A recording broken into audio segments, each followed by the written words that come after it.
All right, all right, all right. Mhm. Welcome back once again to the Knicks in Six podcast.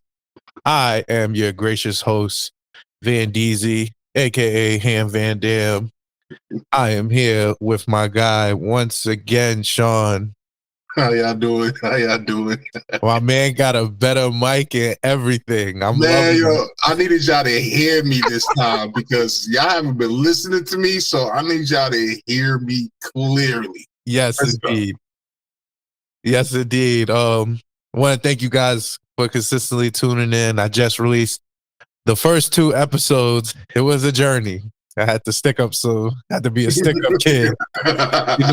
Go get some ducats. That was rightfully mine. But we good now. We should be releasing more consistently. And this is our first visual episode. I just found out there was visual 5 minutes ago. Part of the beard. I would have refluffed it for y'all. It's all right. It's all right. This is what this is the life of a Knicks fan in December. This is a Sunday fan for real. Yeah. Being a mongrel. But yes, indeed. I'm hoping to release this visually, and start getting some of our content up. One first and foremost but as well, like I did it visually because there's people that want to chime in and that want to get theirs off. Yeah, and we on the right path to make that happen. So yes, indeed. So once again, shout outs to everybody that tunes in on a consistent basis. I've gotten great feedback over the past 2 days. People love you, apparently. Except when you're talking about, your guy. But we'll get into that later. Soon to be our guy. Stop it, y'all. We in the building. We in here. Let's go Knicks. Yes, indeed. All right, so we're going to start it off how we usually start it off with the Knicks picks reviews. We're going to reviews. Yes, indeed. So we're going to review the last 2 weeks of games. It's been some good weeks. I'm not glad. Out the window, I'm having an elite fan week right now. I'm having one of the best fan weeks. We've been absolutely cooking up. I cannot complain whatsoever on the cooking that is going down. I haven't felt this good since we sent the Cavs packing. That's how I feel this week. That's how I feel this week. Yes, indeed. It's been a journey for sure. And I'll give us that. Mm-hmm. So I'm gonna start us off by saying that, all right. So the Heat. What a way to start. What a way to start. So the Heat. Tell them about it. What about the Heat?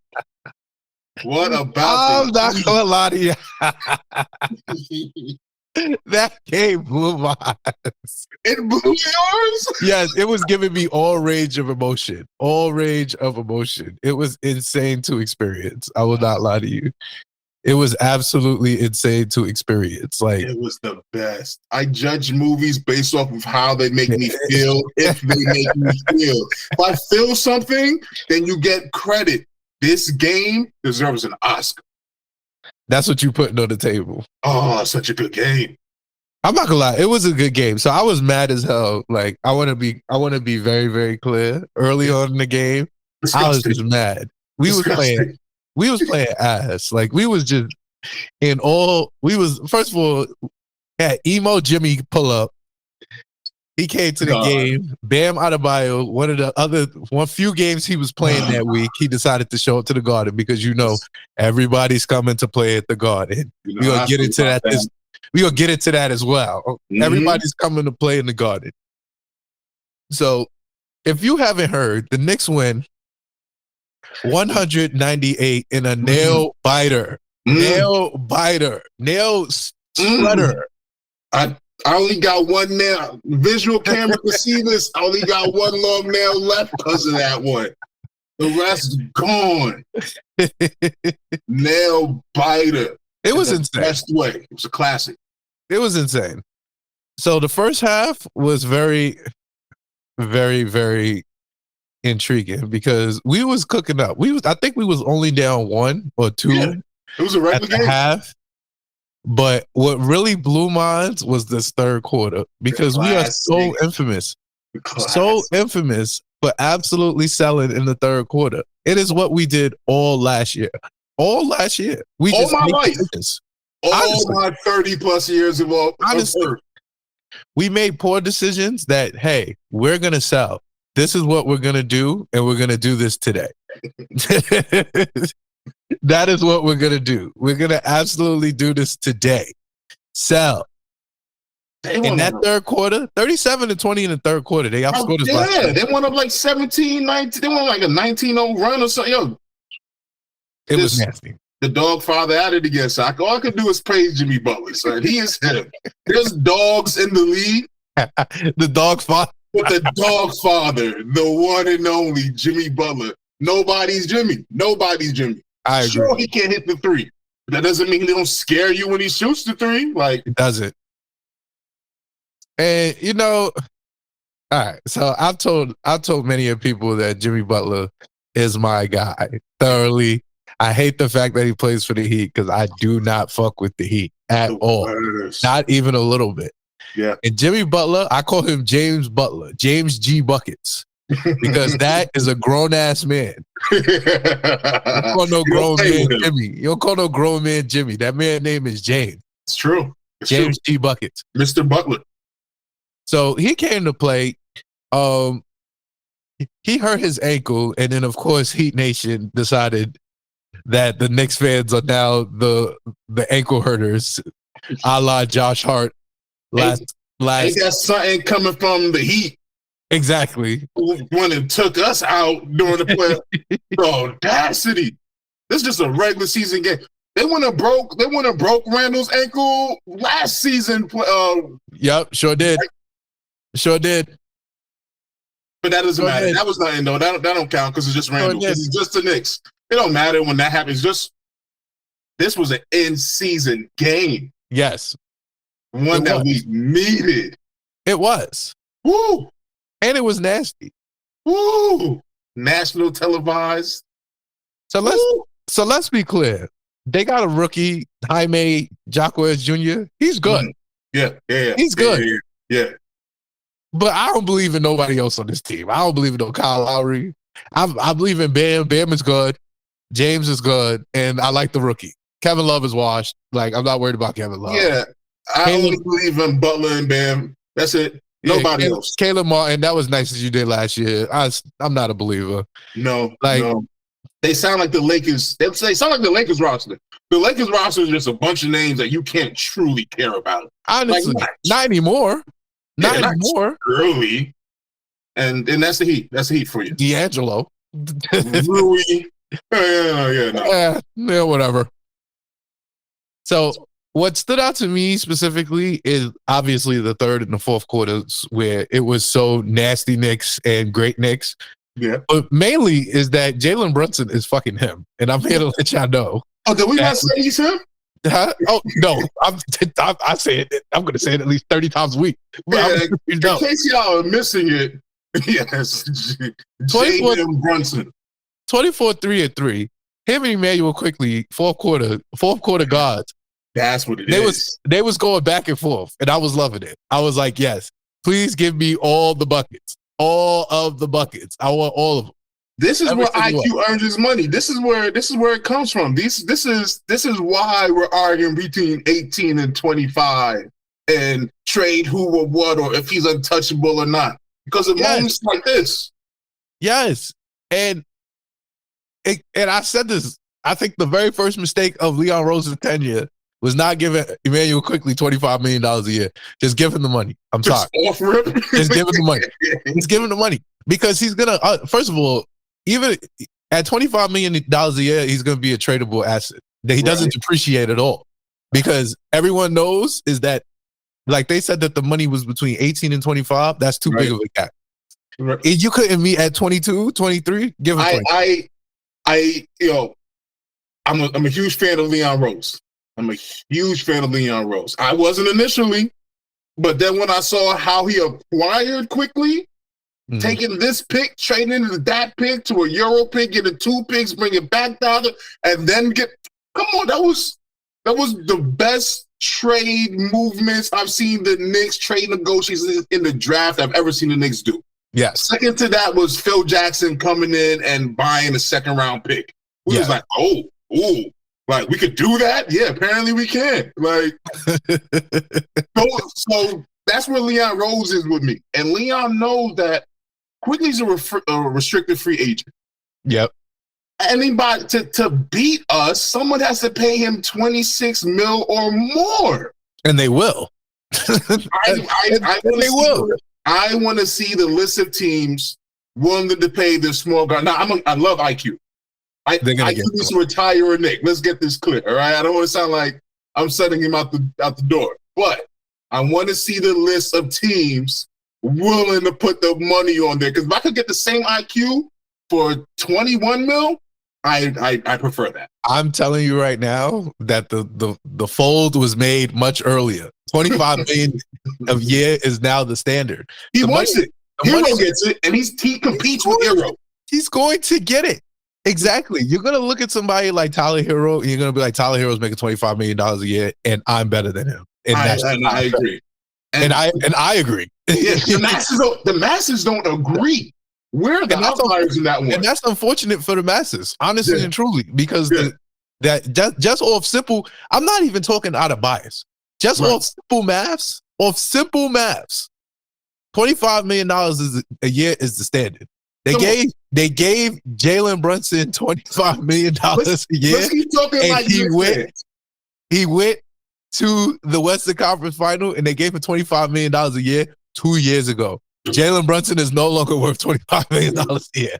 That is all I'm saying. Yo, he outplayed that contract a month in. Like, and that was 18 months ago. Like, that was 12 months ago. Yeah. Like, 12 months ago, we won that deal. 12 months ago, we won that deal. Now, you know, in a year or 2 years, Jalen Brunson is walking in the office like $45 million a year. And if you're telling me that Jalen Brunson is better than Emmanuel Quickly, if you can get Emmanuel Quickly right now for $25 million a year, you're going to take it. Somebody else is smart and going to take it. They did the same thing with the Kings. The Kings, when they traded Halliburton to the Pacers, they traded Halliburton to the Pacers off the low. And then they told Indiana, you got to pay Halliburton. Right. You got to go pay Halliburton. Halliburton on you now. Halliburton wasn't good. He was good, but he wasn't like, well, he got $200 million this summer. Listen, you live, where's he, Indiana right now? Yeah. Good for him. Exactly. That's what happens. You get a little too greedy in this league, you'll get paid, but you'll be playing in Portland. Listen, they're going to put that man, Emmanuel Quickly, they're going to send him somewhere like the Magic. The Magic is going to have the Banchero and that's not fair. Franz Wagner. And they're going to be like, yo, Emmanuel Quickly, come give us 20 points a game, and I'm going to give you $27 million. Two teams I'm afraid of him going to, and it's the Magic and the Spurs. I don't want to see it over. Point guard. Yeah. He needs a point guard. This is what I'm saying. I'm saying we don't need, he's a luxury for us. So, of course, we're going to value him at 21. We need every luxury we can get. Yes, exactly. I understand what you mean. We're not paying him nothing. So, of course, we're going to feel that way. When somebody get ready to pay him, you're going to be tight. I'm telling you, you're going to look at that. You're going to be like, damn, we just sent away 17 points a game off the bench. That's crazy. I'm hoping that the fan base now is smarter than the fan base from yesterday.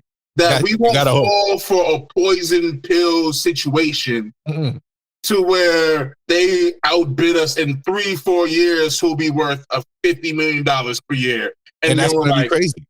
No, we just have to find and then we're going to have to make a bad choice. And that's how I feel about it. You got to be like, I can't give him 35. I can't give him 35. No. So, because I valued him at 22. That's just bad business. It's going to be good business for somebody else. Look, it's the same thing that's going on with Tyrese Maxey. Tyrese Maxey, they did not sign Tyrese Maxey. They probably could have got him for 30 mil. Tyrese Maxey, right? And they sold. Now he's getting 40. I'll let you know that. He's getting 40. James Harden, who? They paid James Harden $35 million last year, and Tyrese Maxey was the better guard in the backcourt. You think he doesn't? You think he not taking that to his agent and being like, "Go tell them play with me if you want. I go play next to Scoot Henderson for $40 million. Don't play with me. Facts. Don't play with me. Me on any of these upcoming teams make that a playoff team. At least the play-in, and they'll pay for that. Yes, I'm telling you, they're gonna pay money for that. That's how Zach LaVine got his bread early in the game. Now, before we go too far away from the Knicks Heat, I just want to bring it back around with this one question, just to rail it all in again. Would you trade straight up IQ for Hero? No. Just want to hear it one time. That's all. I agree. I wouldn't trade anybody for Hero, honestly. I couldn't justify it. That's why I wasn't really mad at the Heat. I wasn't really mad at the places. Like, I don't want them. That's how I knew it was getting big. But yo, you think I'm loud about who I say we're getting? I was loud all summer saying they ain't going to the Heat. You don't accept that deal. I thought he was going. I thought they would fold eventually. But I knew for a fact that Tyler Hero was not the prize. Math wasn't mathing, and there's no third team give you anything worth of anything for a Hero to justify a Dame. Nah. I was like, yo, good luck, buddy. Yes, indeed. But yeah, just to reel us back in, this game was particularly important because it was an in-season tournament game. This is why I was also mad, because now I'm invested. I'm not gonna lie to y'all. I'm invested. I want to win. I started to care. I want to win. When we was down in the third quarter, I was like, wow, we're fucking selling. Like, we're really not about to. We're about to be the first team eliminated in NBA Cup history. No, I was there. No, I felt those pains. I was like, nah, I can't do this. And so I was glad that we came back. Jalen Brunson, like I said, Emmanuel quickly being him in the fourth. It was a beautiful thing to see, honestly and truly. Julius was selling, but that's neither here nor there. That's a hair thing. Hey, right here, you can send that here. Whenever we face bam. Spoelstra being the fully functional mental thing, just is he the Julius stopper? Is the real question? Yes, he puts Bam on Randall because he's like, Kevin Love can guard Robinson. Yes. Kevin Love can guard Mitchell Robinson. That's an easy assignment. And that's like, now Randall gets the defensive play of a year candidate. Bam. Yep. That's nasty. So it's nasty. It is. You're not lying. Yeah, it's just smart though. I respect it. It's like I used to give the Heat a bum rap. I'm like, yo, the players made y'all what y'all are. Y'all keep trying to give the Pat Riley and the Miami Heat way and all this other nonsense. Like, no, it's LeBron, Wade, Bosh, Ray Allen, Jimmy Butler. Like, that's who you guys are. Y'all keep painting it as something else. Yeah. But Spoelstra deserves to be on that list of names. Like, he's good. He's good. He's good. He's good at the sport. I can't even hate on Eric Spoelstra, even though I hate the Heat. Yes. Yeah, but moving on, we cooked them. I was just super glad. Moving on to our next game, I want to talk about this game specifically because I was in the building, right? Oh, yeah. Suns versus Knicks, 116-113. We lost by 3. Shout out to Knicks chat. Shout out my guy, Tommy Pinto. He always organizes a trip yearly for us to go and watch the game as a group. We was on the Chase Bridge. I was thugging up there. I was loving it. I'm not gonna lie. I felt like that's like a premier spot to watch the game when if you are gonna be in like the bleeds. Like it was lovely up there. I'm not gonna lie. It was walking space. We was chilling. Yeah, it's a vibe. No, I've been there but once, but it makes me think of the Ninja Turtles. That's definitely up there. That's a special New York kid moment. Up next to the jerseys and stuff. So I enjoyed it. I thoroughly enjoyed it. I was with my guys.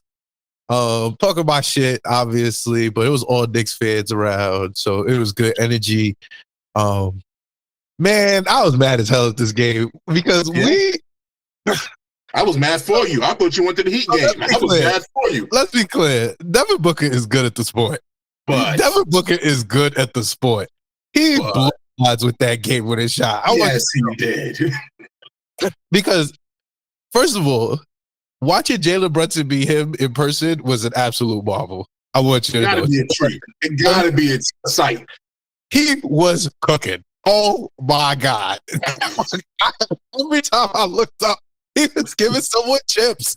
It was insane. It was insane. It was like, yo, calm down, bro. Like I'm trying to get some nachos or something. Trying to get my taco, and this man up here giving somebody chips. Every time I blink, he's giving somebody chips. I loved it. His stat line is crazy for that game, for real, though. Bro, he led the team in points, rebounds, and assists. That's the crazy part of that game. And I'm not gonna lie, he had like 5 and 5 at the half. I was looking at everybody like, yo, he might really do this team in. He might get a triple double on his off y'all back today. Yeah, no, he went crazy. So I was mad. I was mad for several reasons. One of the reasons was that KD decided to duck smoke. I was mad as hell that he decided to duck smoke. He sat out with foot soreness. I was like, you ducking. I was telling everybody KD was ducking. I was like, get out of here, man. You already know. This was the reason why I didn't pick us to win this game. This was the one loss I had under our belts. This is true. It's the one loss we got, too. It's the one loss we got. That's the bullshit about it. But yeah, KD was ducking smoke. I was like, Devin Booker was not going to cook us. But who cooks us? Well, the kings of the random cooking. Here we go. Eric fucking Gordon. Our fault. 2 and 2. What's going on? That's on us not to know that. That's on us to know, like, oh, wait, they're missing almost all their star players. Like, so who's going to be the random to go? We should have, your ticket should have been free to the game because you should have put $10 on this. And oh, yeah. I could not have lied to you. I knew Eric Gordon was going to give us chips. Almost obvious. It just felt like it. It was like going down the list. Like, all right, the next best player is Eric Gordon. He's probably going to be the one to give us chips along with Devin Booker. Devin Booker gave us so much chips. It was disgusting. He was hitting tough shots. Yeah. I felt like we had it in the bag though. Like when Jalen Brunson was in that fourth quarter was going to work, him and Quick. When they was going to work, I was like, oh, we got them. I was talking big shit. I was like, oh, we got them. We about to get them out of here. I thought we had them. I was like, yo, we about to beat a KD team. Granted, he's not playing, but we about to get this win because Booker, he got 28 points. Sure, that's on 25 shooting. It's not that like groundbreaking. I thought we had crazy. That's not that crazy. The random. Now we sold. We absolutely sold. So obviously the main play of this game is the Devin Booker game winner. So I was mad at this. I was explaining this to my boy yesterday, right? So I was really mad at this because it was such a difficult shot that the only way he really made it was like, I'm fucking him and I'm gonna hit the shit. Practice, yeah. Like it was some cool shit. It was some Kobe shit. It was some Kobe shit. It was a terrible shot. There was nothing good about it. The coverage was there. It was a terrible shot. The only thing you could give some credence to was that Julius was late getting his hand up.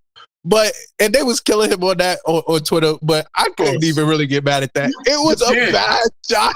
He was the help defender on that play. Like it was so bad. Yeah, It was such a bad shot. He's fading to the right, shooting from his right hand. Someone's on his left, and he's still holding. And he's in the corner. It's not like he's faded. It's not like he's on the corner. He's literally on the wing 3, faded to his right. That was disgusting. Yeah. I was so bad about it. I was sitting in my seat like, come on now. It was just gross. Right. That was some shit you hit. Like that was some Kobe shit. Like I was like, all right, you gotta charge that to the game. Like some of those gonna happen a year, and this is just one of those just because beyond that there was no basketball sense to it. It was pure hero ball. His feet wasn't set. He wasn't really open. He was faded to the right. He shot with his right hand. But he was covered. He just hit it. It be in those situations when the game is tied and there's nothing to lose if you miss, that they pull this nut. You know, if it was a 1 point up or down, wouldn't happen. But the fact that it was tied with nothing to lose. I was like, we're going to OT. I'm about to get 5 extra minutes of basketball. I was going to get me another beverage. I'm about to get up and get me another beverage. He's about to renege the last call. Yeah, like, what's going on? I was mad. That was some bullshit. Yeah. I mean, we had guys that scored. Brunson had 35. Randall had 28. Like, RJ had another subpar game. It's been a bunch of subpar games from RJ. He's been up and down. He's been up and down. That's a more supportive way to say that. Yes. I was gonna say he's been playing like a bum, but that's a way better way to say that. Been up and down. Yeah. Yes, indeed. Yeah, but I'm not gonna spend too much time on it. Once again, shout out to Knicks chat. We was definitely outside. We grieved together. And then went out a different way. Because that was some fucking bullshit. But that was out of pocket, that one. Woof. But we're gonna get them back. We're gonna get them back in 2 weeks. And I want KD there. And we going down to Phoenix to do it. But that's gonna be cheaper than going to the Garden. Oh yeah, you're right. No, it's gonna be about $30. It'll be about $30 in Phoenix. Hell yeah. But yeah, moving on. Next game, maybe a more important game. Knicks at Hornets. Once again, our final in-season tournament game. We absolutely cooked them.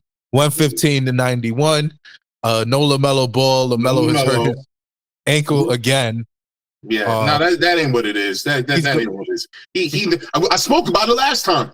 We both said this. Tired of talking about the Hornets. Tired of talking about the Hornets. He's way too much already. We've played them so many times this year. Tired of the Hornets already. We got to be done with this. So even LaMelo was like, "Yo, I'm tired too. Like, yo, I hate playing here. They be cooking us. Yep. I be putting in work, and it just don't be enough. Like, yeah, nah. Yep. That's what it was. They knew they smelt it. And we needed every point too because of the point differential. Woo.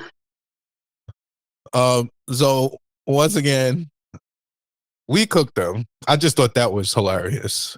Yeah. 25-20, my fault. 25-20 and 5 from Julius Randle. His best game of the season, in my opinion. Can we say that again? 25 points, 20 rebounds, 5 assists, and 34 minutes from Julius Randle. He was absolutely cooking. RJ 16, 3 and 2, good game. Rare off game from Brunson HIMson. Right. And I don't even think it's an off game. He went 5 for 9. I accept 5 for 9. Like, he was distributed. Yeah, because he 7 assists from him is a really good game. Yes. Assist wise, he that's not really him right now because we need him to do as much as he could do on the scoring end. Yes. So I'll take above 50% and assist from him. I thought he did good. Yeah, I'm saying a rare off game of him not being super him. Because not 30 points. He's been super him for like 3 weeks. Yeah. Oh yeah, that's different. Good quickly game. Good Josh Hart game. My guy Josh Hart is coming back. Come rounding back into form. He said, "I'm tired of these backup 4 minutes, making me tired." But yeah, but then the game before he takes like 3 shots, and the game after he takes like 3 shots. We'll take it. He crazy. We need crazy, but he crazy. But he fits up. He's crazy. I thought that the best part of this game was the elite nastiness happening across the league with the point differential tiebreaker. Oh man! So everybody in the league was running the score up, including us. We were not exempt. It was such a sight, yo. That all right. The Heat game didn't make me a fan of this. The point differential last game to get in for a wild card. That made me a fan of the tournament. That was so much fun. So we're definitely on the same page, right? So while the general consensus was that this was just nasty work, this was nasty to watch, I thoroughly enjoyed it. I enjoyed so much watching people get absolutely put. I'm over there cheering it on, like shoot it again. We got 7 seconds on the clock. I was crying because everybody, I kept seeing it on Twitter, I kept seeing it on Facebook, like, yo, the integrity of the game, respect your opponents. I was like, nah. No, not today, baby. If he dies, he dies. Right. I don't want to just beat him. I want to kill him. Yeah. By 40. I wanted us to run it up. I was enjoying it so much. I legitimately have not watched the end of a blowout and enjoyed it that much in so long. Ever. I'm like, yo, we still going for it? Yeah, yep. we still going for it. Yep. We even subbed out our starters, which was crazy because we don't sub out our starters even when we're up big. But we even took them out the final minute or so, and we're still trying to run it up because our bench is wicked too. But what's even more hilarious is that Tibbs did not let the super bench like Jericho Sims, right, Jeffries, Deuce into the game until like 1 minute 30 seconds left in the game. This was prime pro Tibbs. I know Tibbs is super pro in season tournament. He was like, I want to keep them in it regardless. You know he didn't want to put them in at all, but he like, all right, guys, all right. I guess. That's I guess. I was crying. I loved every single minute of it. That was great. That was good. And Tibbs is cracking jokes and he's being fun and lighthearted. Like, I'm not sure if they paying him to promote this. They gave him a bonus or something, but yeah, this is the Tibbs special. Happy Tibbs is that's rare. We used to be looking on the sideline. Look, he's still grumpy. He's still grumpy. He always grumpy. We're up 30. He's still grumpy. Like, this was good stuff. Yeah, that was fun. All right, moving on. So this game right here, I knew we would win, but it was blowing minds for the simple fact that it was entirely too close.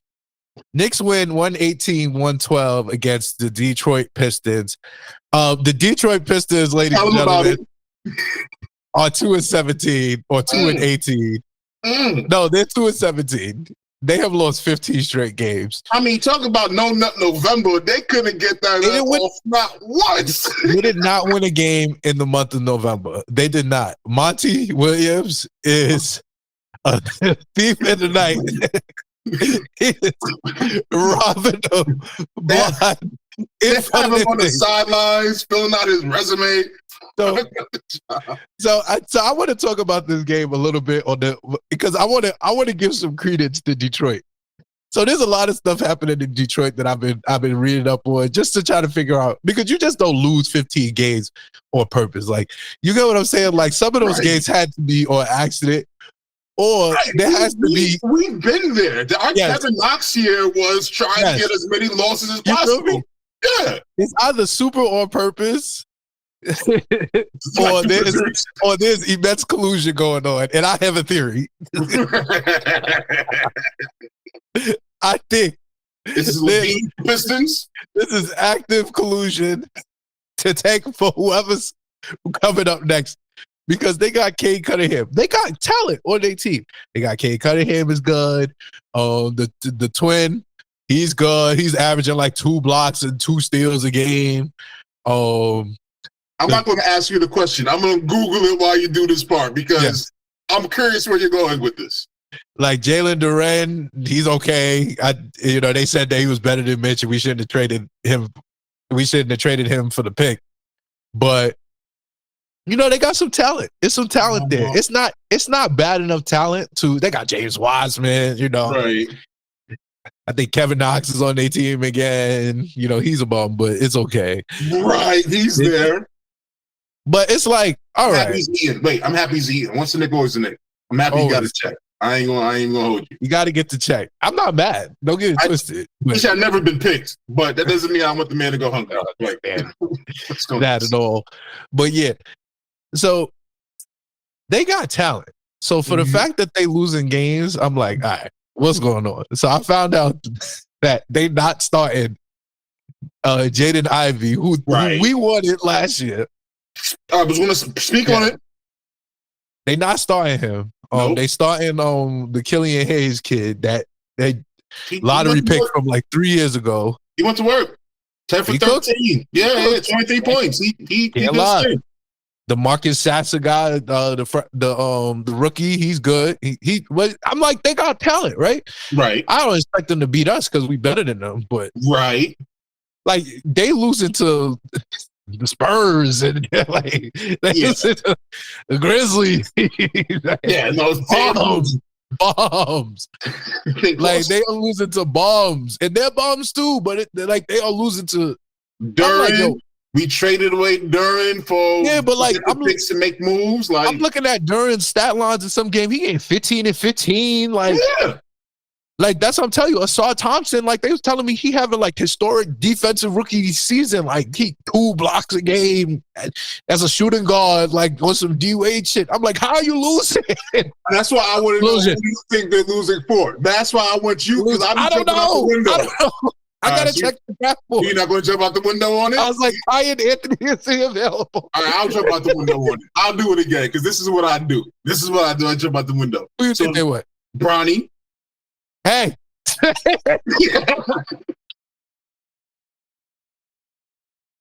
Yo, I can't even get mad.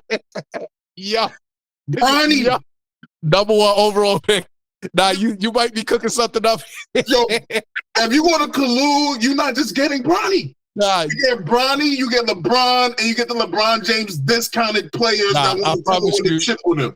I promise you I'm clipping this. That is a great thing. Take it, run with it, son. LeBron James answer for their crimes against basketball. Like LeBron James, Motor City 2024. Hey, he'll come and restart the factory, open up a new I Hope school or something, and revitalize Detroit. And I can't even hold you. You got me in a conspiracy bag right now. All right, you open it up, but it makes sense.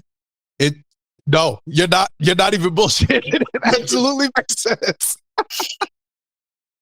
Oh my God. We'll keep an eye out on it from here. We'll just monitor the situation. But we definitely on Bronny alert for Detroit. we definitely keeping an eye out on that. How long does LeBron sign? Nothing too. He's there in LA for another 2 years after this, 2-3 years after this year. Yeah. Draft Bronny. He got an opt out. Do a year with Bronny, and then get LeBron. No, I think he got an opt out at the end of this year. I think he got an opt out because he lined his shit up so that when Bronny was eligible, right, he would be able to go where he wants. So I think he got an opt out. So he's signed an extension this year. I remember though. Or was it this year? No. You're right. Player options. He got it. Player options. LeBron James. LeBron. Detroit. Eminem. Mom Spaghetti. Oh, we lit. Oh, we're so good. I love this thing. But there's nothing really to say about this game. We absolutely smoked. We absolutely talk about this blowout of a game. We did what we can. We did blowout. We cooked them. I didn't think we would ever lose this game, but I was annoyed that it was close. Cade Cunningham had 31. He's good. Right. That's what I'm saying. He's good. Hayes is good. Duran is good. Like, they got parts. They just Monty is just actively colluding. Just putting it on the table. It's gonna be Cade Cunningham at the 1, Bronny James at the 2, LeBron James at the 3, Draymond Green at the 4. You feel me? Like it's going down. They're gonna trade Draymond. Everybody on the Clippers are free. The whole starting 5 on the Clippers, except the center. All free agents after this year. Oh, yeah. Paul George, Westbrook. I wouldn't be mad at that. Kawhi. And they gave Monty 6 years too. Yeah. He's like, I don't want none of these young niggas. I'm gonna be real with you. I don't want none of these. Shut up. That's what he's saying. He said, I'll keep the guys we need, but I'll keep Cade, but I don't want none of the rest of these young niggas, honestly. I'm gonna have to put money on Detroit next year. Nah, honestly, take a picture down. No, absolutely. We just have swung Vegas's odds earlier. Absolutely. I want to make sure they know that we broke it first. Yeah, bro, you know how I feel about that. This is time's stamped on wax. Like it is. We did that. Oh man. All right. Moving on. So last night's game, we played Knicks versus Raptors. Up in LeBronto. Speaking of LeBron, played the Raptors 119-106. I don't fuck with the Raptors. I mainly don't fuck with the Raptors. I don't like him. I'm glad we sued him. Yeah, I'm glad. First of all, James Dolan sue them niggas. Yeah. We don't fuck with them. Dolan sue him. I mainly don't fuck with them for basketball purposes. If you don't fuck with them for your purposes, I support that. If you say your purpose is basketball related, hey, bro, like I'll testify. Nah, I'm not even gonna lie. I just didn't like the fact that Scotty Barnes was telling niggas last year that they wasn't him. And he not him either. I didn't like that. I was like, who are you? Right. You're not he. You're not he. But so storyline in this game is that Julius Randle was questionable early in the game with right knee soreness, and I got nervous. I was like, sit him. Yeah, I told you we don't do that. Back to back is a back to back. Julius Randle, yo, we need you out there, buddy. Yo, without you, we nothing. I was like, sit him, Julius. I was like, you finally rounded into some sort of form. I would hate for any form of setback. Any form of setback with Julius Randle, we don't need. And that's just the God honest truth. We don't got the power forward for him to sit. He can't. We don't got the size for him to sit. We need him out there. If he's not there, who's starting in this spot? We going small ball the whole game? Yes. It's nasty when you said it so quickly. You're right. Yeah. Listen, this is Tom Thibodeau. Tom Thibodeau will run out the Sims Mitch lineup. Immediately.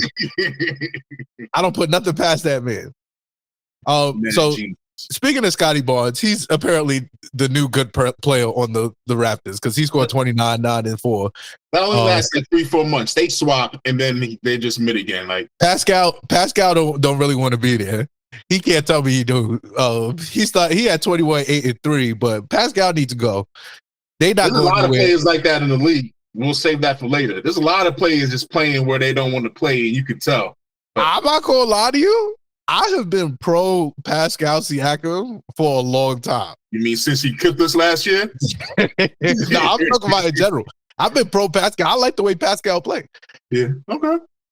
He's a nice little power forward, you know? Oh yeah, he's I think he's more of a traditional power forward than Randall is. So he's just like a good team cog fit. Yeah. I don't think we need that in New York. I feel like, the pressure will just, make you crumble, dog. Like, you cool. Well, Pascal got a chip.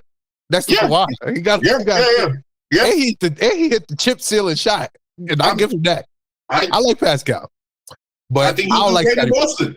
I mean, in Brooklyn. I think he'll do great in Brooklyn. I think they're gonna send him to Philly. Oh God. I think they're gonna send him to Philly to be with Joel. That's his guy. And Nick Nurse. Who was his other guy. And they're gonna build around Scotty bum-ass Barnes. I like Scotty Barnes enough to be here just because we need a wing, but then I look at the situation and then we're suing them, so we're not getting Scotty Barnes. So scratch them off the list and let's move on. That's what OG Anunoby with a whopping 9, 5, and 3. The OG agenda is I needed that. It needs to stop. I needed that.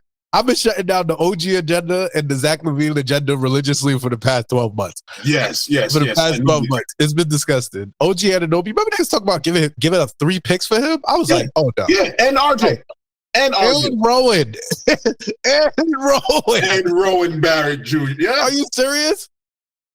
No. I will say, we had to call this the OG report. That's kind of fire. But that's the only thing going for him. Nah, I don't want OG Anunoby. So I was pleasantly surprised with this game. I thought that Julius had a great game, even though he was on one leg, basically. You mean the near triple-double? Yeah. Give him his flowers. I thought it was a decent game from RJ. So it's good Jalen Brunson game, obviously. Another good Josh Hart game. Elite Dante Devo game. Talk about it. Big Ooter. The Ragu. He's part of my Knicks For Clicks. Like he's shooting. Yeah, man. He's shooting. He's shooting. He be having his moments, man. He do. And then he be blowing by us. Go ahead. Against the Pistons, he was 4 for 8. I'll take that. Yes. The Raptors, 7 for 9. Udin. Oh, from three. These I numbers love his are from three. Yeah. I love his confidence. He definitely don't see a shot he don't like. I don't think he met a shot he don't like yet, at least in New York. He does the role that Grimes is asked to do, and he just does it naturally. Like, this is just what he's here to do. But it makes no sense to send Grimes to the bench because he offers nothing to the bench. Your best bet is to have Grimes out there with the starters in the start of the game, trying to lock down their best player to make sure they don't get hot early. And that's it. All right. So you transitioned this. You transitioned this perfectly. Great. That's what I'm here for. So I'm calling this segment Grimes Conundrum. So Quentin Grimes, as y'all know, is my guy. Thoroughbred. Love my guy, Quentin Grimes. I've been a Quentin Grimes stan supporter since his rookie year. He looked great his rookie year. Yes. Glue guy to his fullest. He could shoot.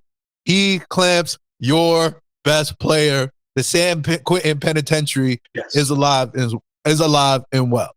Yes. But I cannot ignore the fact that he is having the worst stretch of his career. Talk about it. In the month of November, coinciding with great stretches from both Emmanuel Quickley and Donte DiVincenzo.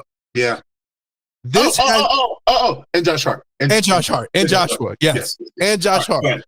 This is not ideal. I'm just going to be real with you as a competitor for his starting spot. So fans are calling for his starting spot. You've heard it. I see it all over Twitter. See it all over Facebook, all over Reddit, everywhere. They're like, all right, Quentin, you're not playing well. We're going to have to put somebody else in there. I disagree wholeheartedly with that, by the way. And we're on the same page. All right. So I'm here to make the case as to why I don't think that it's time to put Quentin Grimes on the bench.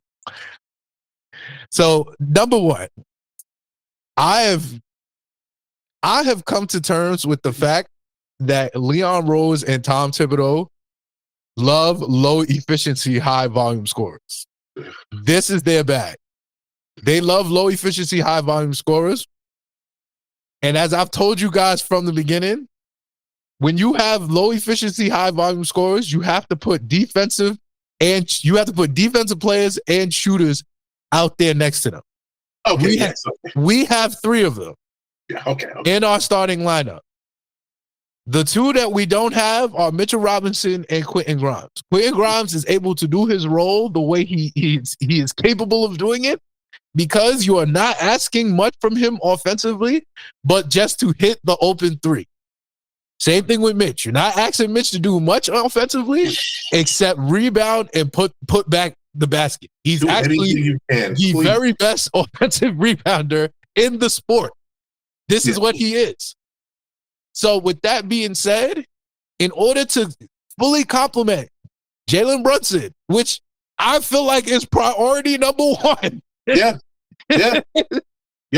You have to put a defensive first guy right next to him. Right. I look down our roster. I look at the viable options, and I have told myself the only person out of the four options to start at the starting two guard, that is Quentin, that is Quickley, that is Dante, that is Josh Hart. The only person that I would take over Quentin Grimes is Josh Hart. Dante. And that is me. We disagree. I would have said Dante. I'm saying Josh Hart. Okay. For the simple fact that I personally feel like Dante, and I'm a big Dante fan. Dante Hive thoroughly. Yes. I personally think that he is interchangeable. I think having somebody that's interchangeable is way more valuable than having somebody that can only fit into one role. As of right now, and you said it earlier, I think that Quentin Grimes can only start, or you're going to have to take him out of the rotation entirely. Yes, I agree. And I don't think Tibbs is doing that. I think I think that is actually off the table for Tibbs. I think that's against his makeup to just get rid of such a defender. Yeah. He's his best defensive player on the perimeter. Yeah, true. He's not going to do that. Like, it's not like with Evan Fournier, where you know because he's your best shooter, but he can't guard a lick. Tibbs will be like, all right, I'm sorry. I can't play you if you're not going to guard up. We lived through Alfred Payton. We know this to be true. Yeah, we know this to be true. And he's the worst Knick. He's one of the worst Knicks of all time. I can't. He wouldn't bench him. He wouldn't bench him. He wouldn't bench him. When we finally bench him, it's in the playoffs, and then we just crumble because we're trying out a whole new rotation we've never used. This is what I'm saying, right? So this is what I'm saying. He benched him. So that, first of all, that's against Tibbs' makeup. So I'm telling y'all thoroughly, if it's not Quentin Grimes, Tibbs is going to Josh Hart. He's not going to go to Dante because he knows Dante is interchangeable. It's the same thing with Quickly. It works against both of them. Legitimately. Yes. It works against both of them. The numbers say Quickly should man that spot. Yes. But those of the know that unit is not the threat that it is without IQ on it. Yes. If you start IQ or Dante, you are literally stripping your bench. And that is a bad decision. It's too important to us. Our bench, once again, shout out to Reggie Bullock when he said it. Big 15. That's our motto. That's still our motto. That's still their perspective. From top to bottom, we have a complete team 1 and a complete team 2. Like, that is what they're going for here. And we gain nothing by putting Grimes in there. Josh Hart, I get it. Josh Hart is strong enough to defend your best defender. He's at least strong enough to make it physical. And with the rebounder that he is, but we already have such great rebounders out there that I think he's better off on the bench as well. It's only because of rebounding that I think he should be benched. And honestly and truly, can you even really start Josh Hart? Because you're going to need Josh Hart to play your backup power forward. Like, that's what we are. Yeah, that's the only reason why I say Dante. It's the only reason. And he's not the defender that you need next to Brunson. And therefore, none of these fits are good enough fits to justify taking Quentin Grimes out. Not better than Quentin. That's what I'm saying. I agree. That's what I'm saying. The only other option you're going to take is literally telling RJ Barrett you're going to have to play the 2 and you're going to have to take the hardest defensive assignment and you're going to have to still score 20. Right. I don't think they want to do that right now. I'm not saying RJ is not capable of doing that because that I do think RJ is capable. That'll be his job in the future. Yes. I stand on that. But I just don't think that's the smart decision. And I feel like nobody's looking at it. I feel like a lot of people are not looking at it critically like that. And I feel like if we're going to seriously, like, what is your options? Your options are not, like, you're going to take away from the bench. We need the bench because Jalen Brunson is playing 38 minutes a game. So, Emmanuel Quickley has to play. Right. And Dante DiVincenzo has to play. And Josh Hart has to play. Like, we have an 8 to 9 man rotation. Right. You're going to take one of those rotations out and that all you got to tell him to do is, go guard the best player and I'm going to need you to hit a shot. The problem is, I'm telling you, if Quentin Grimes was taking 5 shots a game or 6 shots a game and hitting 3 of them, this would not be a conversation. It's because he's taking 6 shots a game and hitting 1 of them. or none of them. He had a 0 for the other day. None of them. Yes. Yeah. If he's hitting not even to the line. Not even to the line. Hey, so I say that go ahead. No, I'm saying, so my overall solution, and I think it's an internal solution, and I'm going to put the onus on the leaders. I'm going to put the onus on Jalen. I'm going to put the onus on Julius. Mm-hmm. Yo, get the brother shots early. Get him open shots early. Yeah. I get it. Because all he needs to do is go 3 for 6. If he goes 3 for 6, I'm telling you, this is not a conversation. This is not a conversation. Because at the end of the day, he's a streaky enough shooter that if he goes 3 to 6, he's probably going 5 for 8. He's probably going 6 for 9. We've seen it. He's capable. He's in a slump. We've seen the slump that RJ went through last year. We no one was giving up on RJ. I hear you. You get what I'm saying? These are all first rounders. Quentin Grimes a first round pick. He's a first round pick. He's good at the sport. I'm just saying, let's slow our rolls. Let's slow our rolls. You had me to that part. No, I'm saying there's not a perfect solution. So let's give it a couple more games before we make a drastic change. Go ahead. I got a perfect solution. Can y'all hear me? I got this one idea for a perfect solution, because we can't continue to start quitting like this. But we have no choice, because otherwise he messes up our bench. So we can't start him, and we can't bench him. So then what can we do? What can we do? Oh, we can trade him. Oh, he could be the young asset that goes with the old asset that makes it work. Yeah. Yo, if you throw a couple of these picks, because we have 4 picks this year right now. We do. More than we'll ever use, because we don't play rookies out here. We don't, not in New York. So we only need but one of these picks anyway. So what to do with these other 3 picks?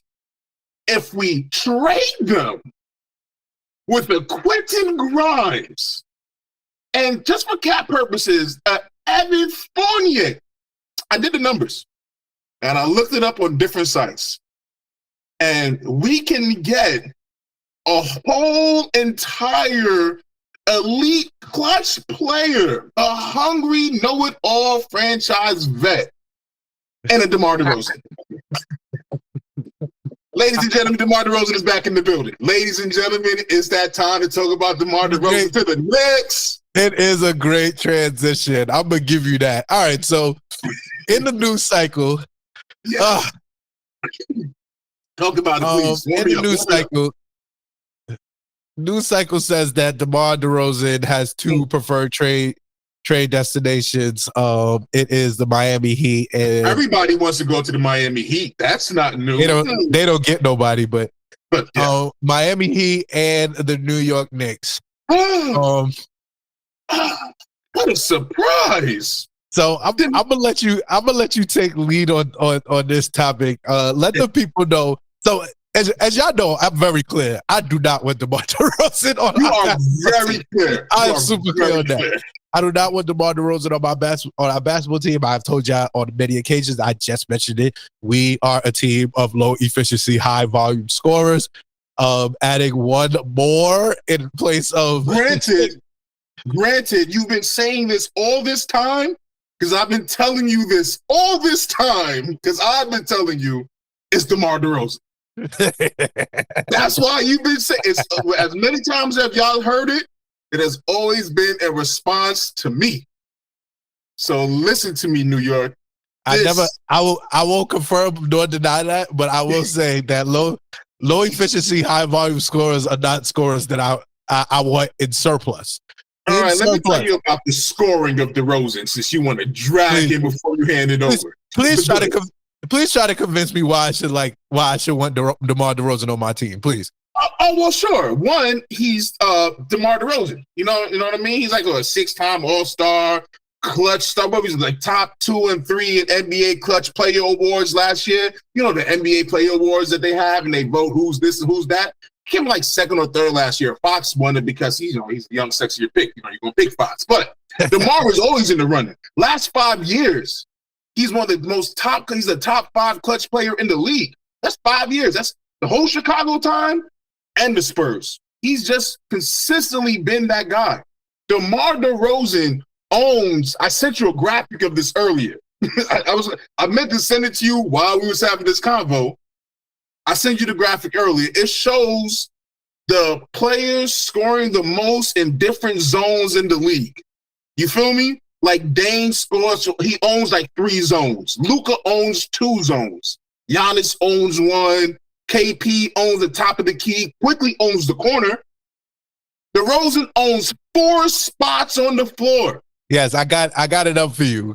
You got you got it up. Thank you. I got it up for you. You got DeMar owning the top of the key.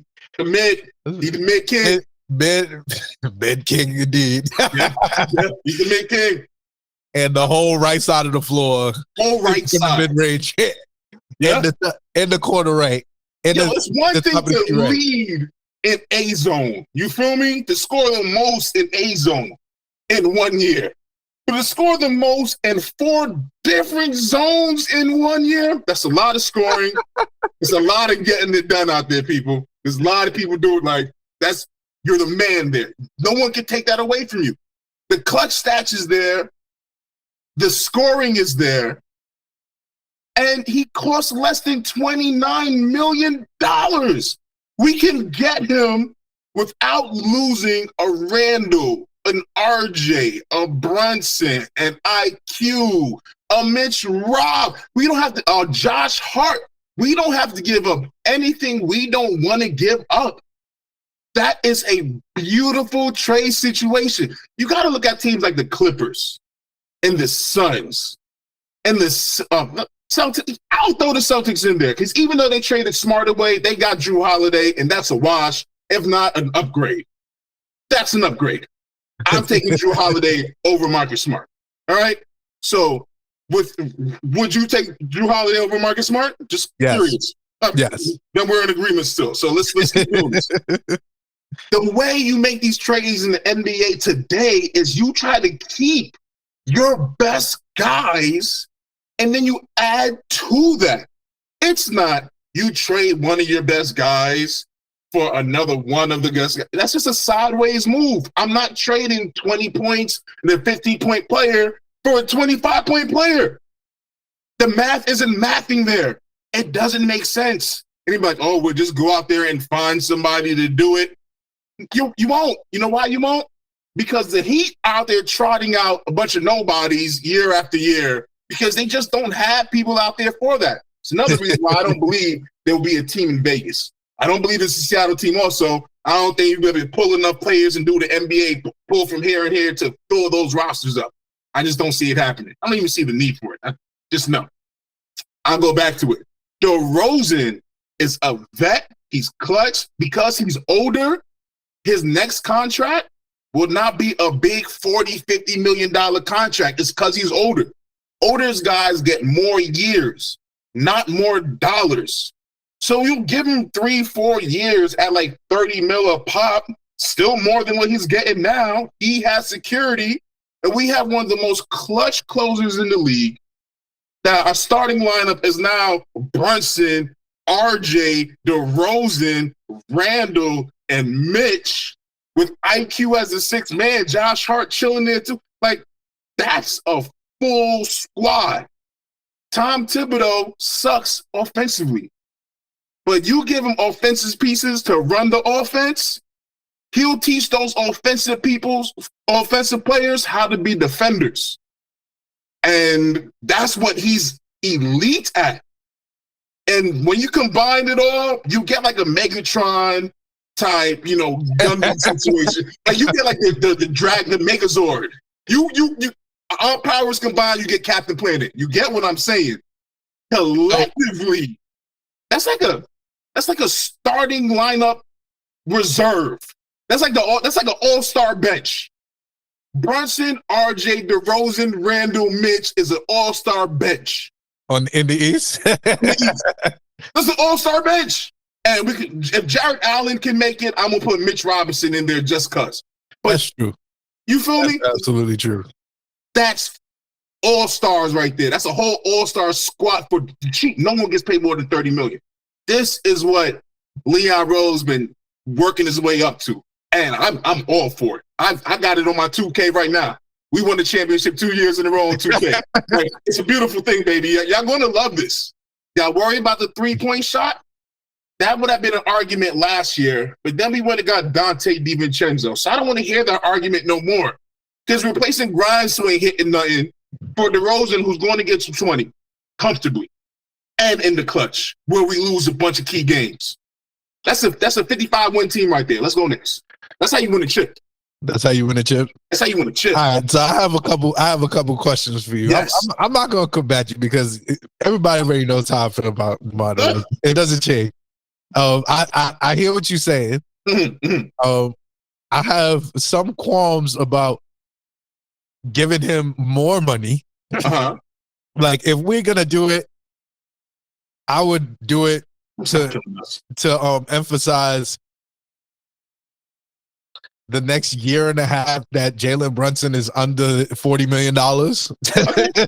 Get him 3 years and an option, team option for the third. Is this expiring year? This is this is an expiring year. So see, there you go. I would even just give him for the rest of this year if I could be convinced. This is why we do it now. If I could be convinced, I would only do it for this year. He's gonna be 35. He's a mid-range scorer. And I mean, I think if it that doesn't work out this year, we could sign and trade him to the Lakers or the other teams that want him. Because teams that want a chip, like the Heat and the Lakers who want to win a chip, they want him. And it makes sense for them too. And I want a chip also. I want him.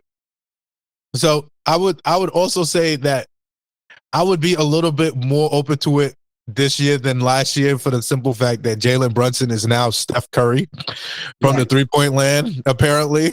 And RJ fixed his broken shot before the migraines. So we would have to have shooting. Like, obviously, Quentin is not hitting anything at all, and Dante is shooting well, and Quickly is also shooting well. My main concern is the same concern that I'm always going to have, is that he's low efficiency, high volume. He's going to need the ball in his hand. What is that? Who takes the back seat? Does DeRozan come in and just be the fourth option? Does he walk in to there and RJ's now the fourth option? Does he walk in there and now Julius now the third option and the fourth option? Right. He's not the first option. I'm telling you that for sure. No, that's not the case. Jalen Brunson is the first option. So my whole thing is, does he walk in and have enough cachet to be like, all right, I'm the second option or the third option? Well, let me ask you this then.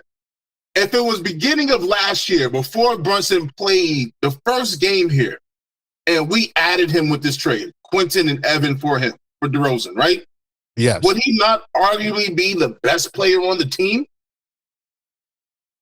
Yes. I don't know. Would you have said Randall was the better player than DeRozan? You wouldn't have said RJ was the better player. I wouldn't have said. I think if he would have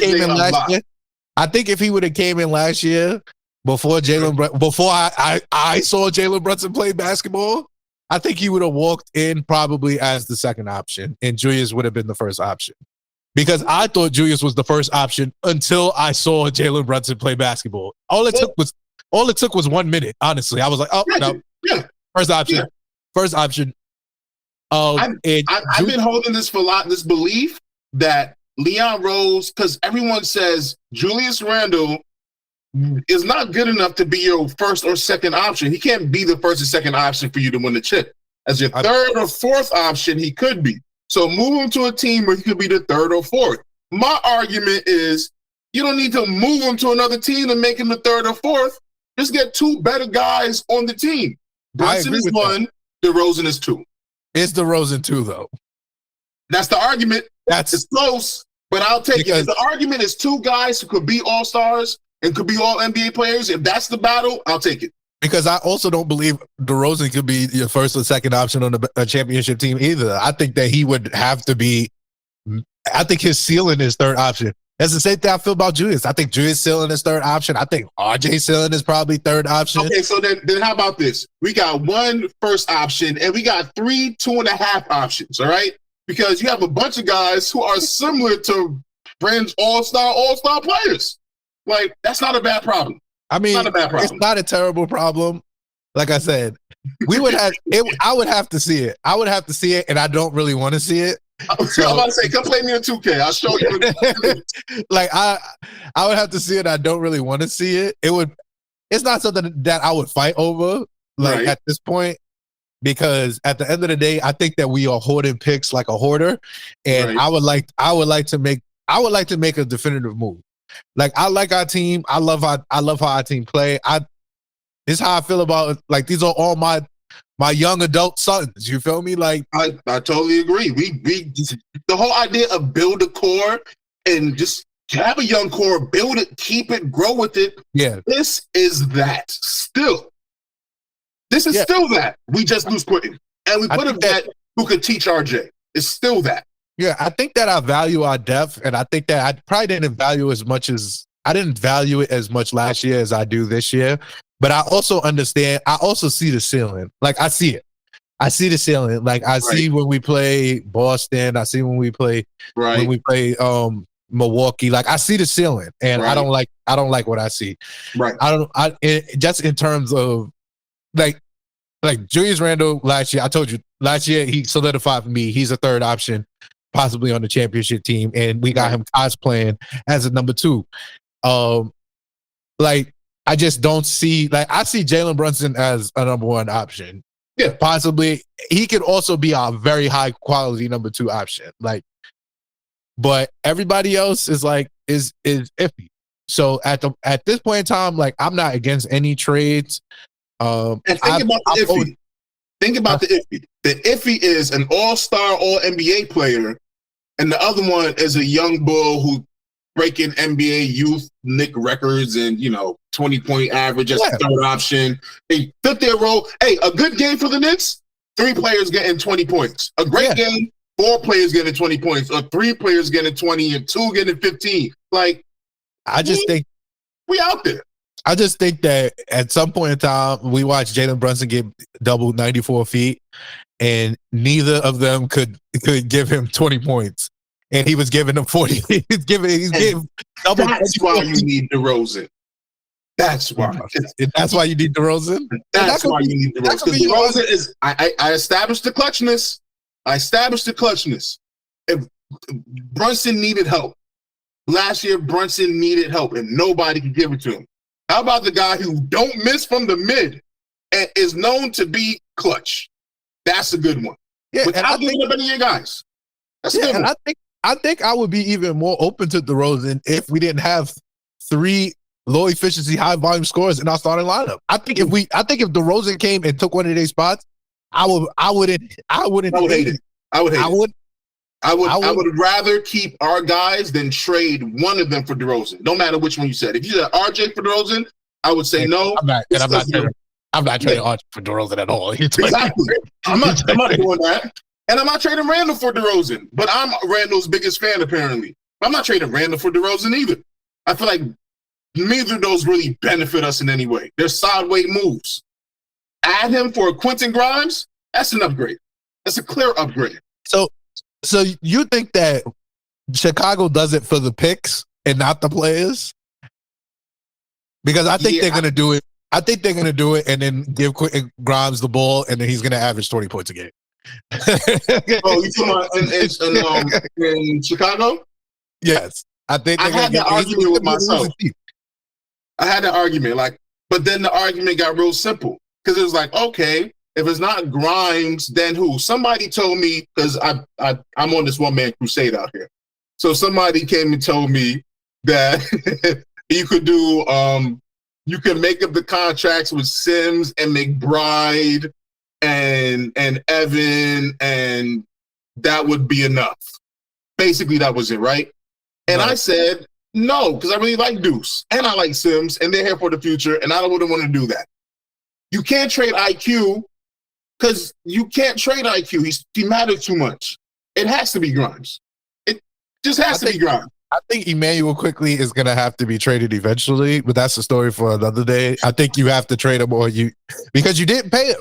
I think that the time to pay him was very recently, and I think that time has passed, and I think that we have to build his value up because you're not going to give him $30 million. Like, you're not going to do it. I'm telling you. Give him $30 million. I don't think anybody is going to give him $30 million. He's still a small guard. I don't think anyone's going to give a small guard $30 million. He's still 6'3", 6'4".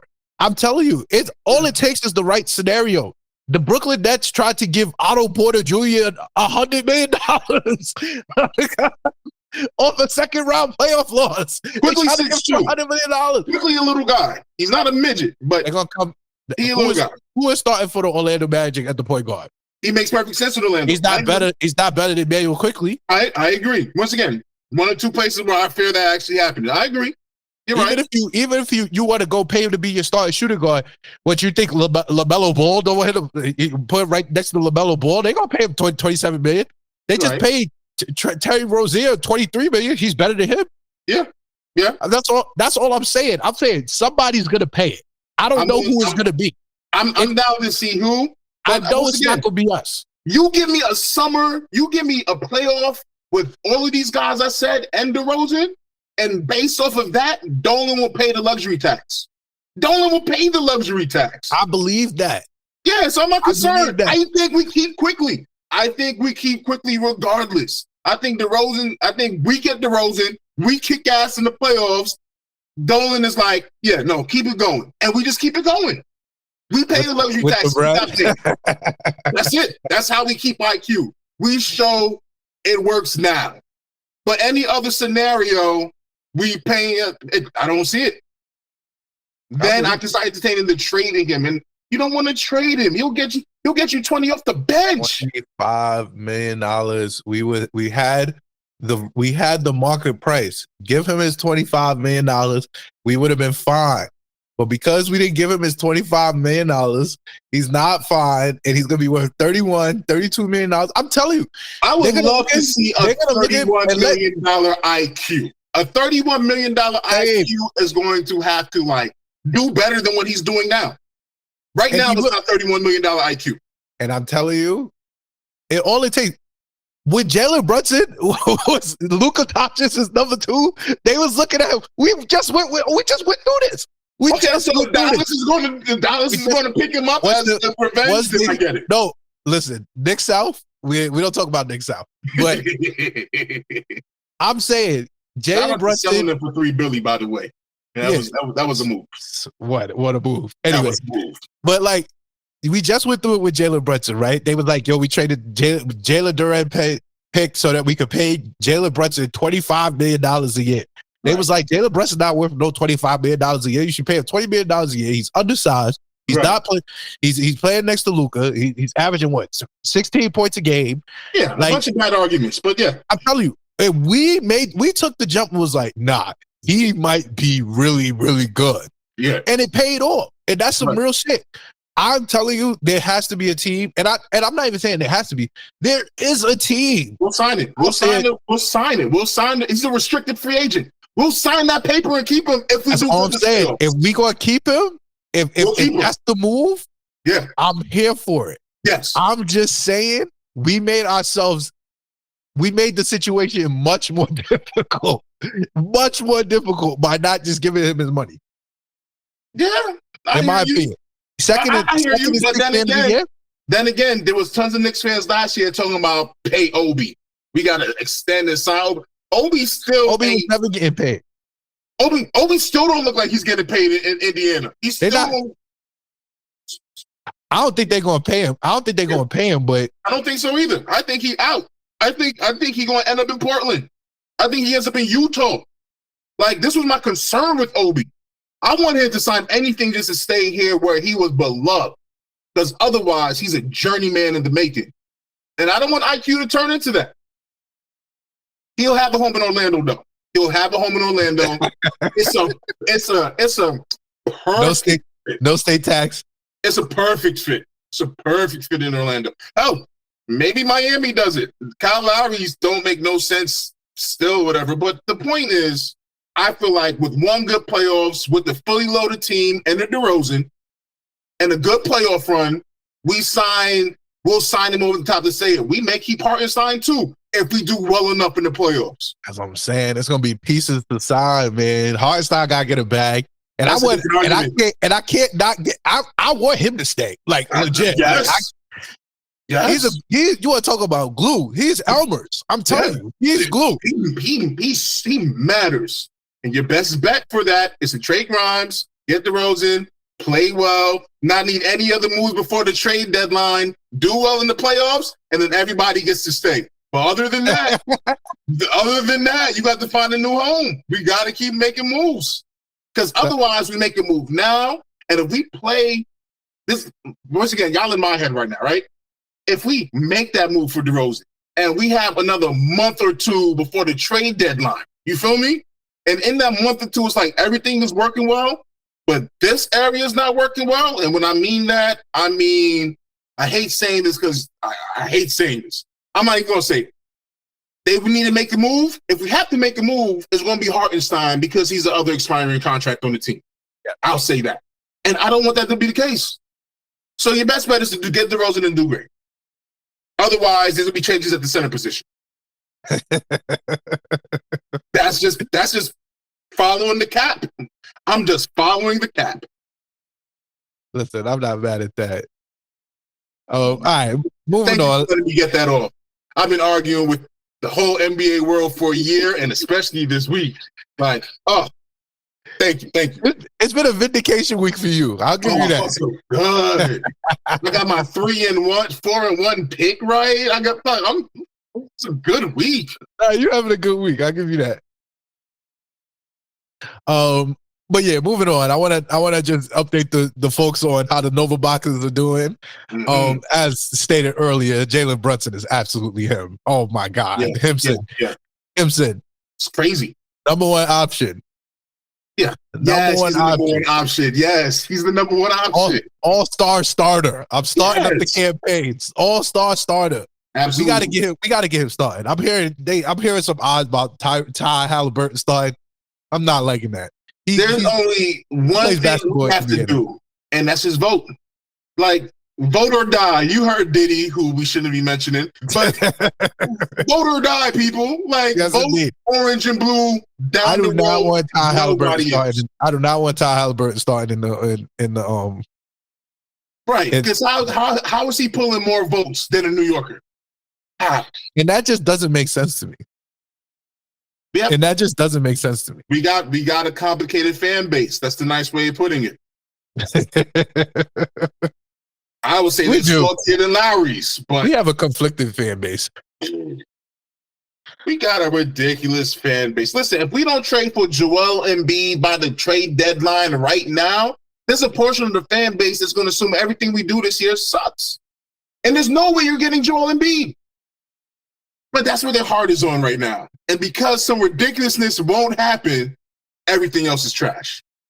That's the fan base. That's the truth. Yeah, they're unserious. They're unserious to their core, honestly and truly.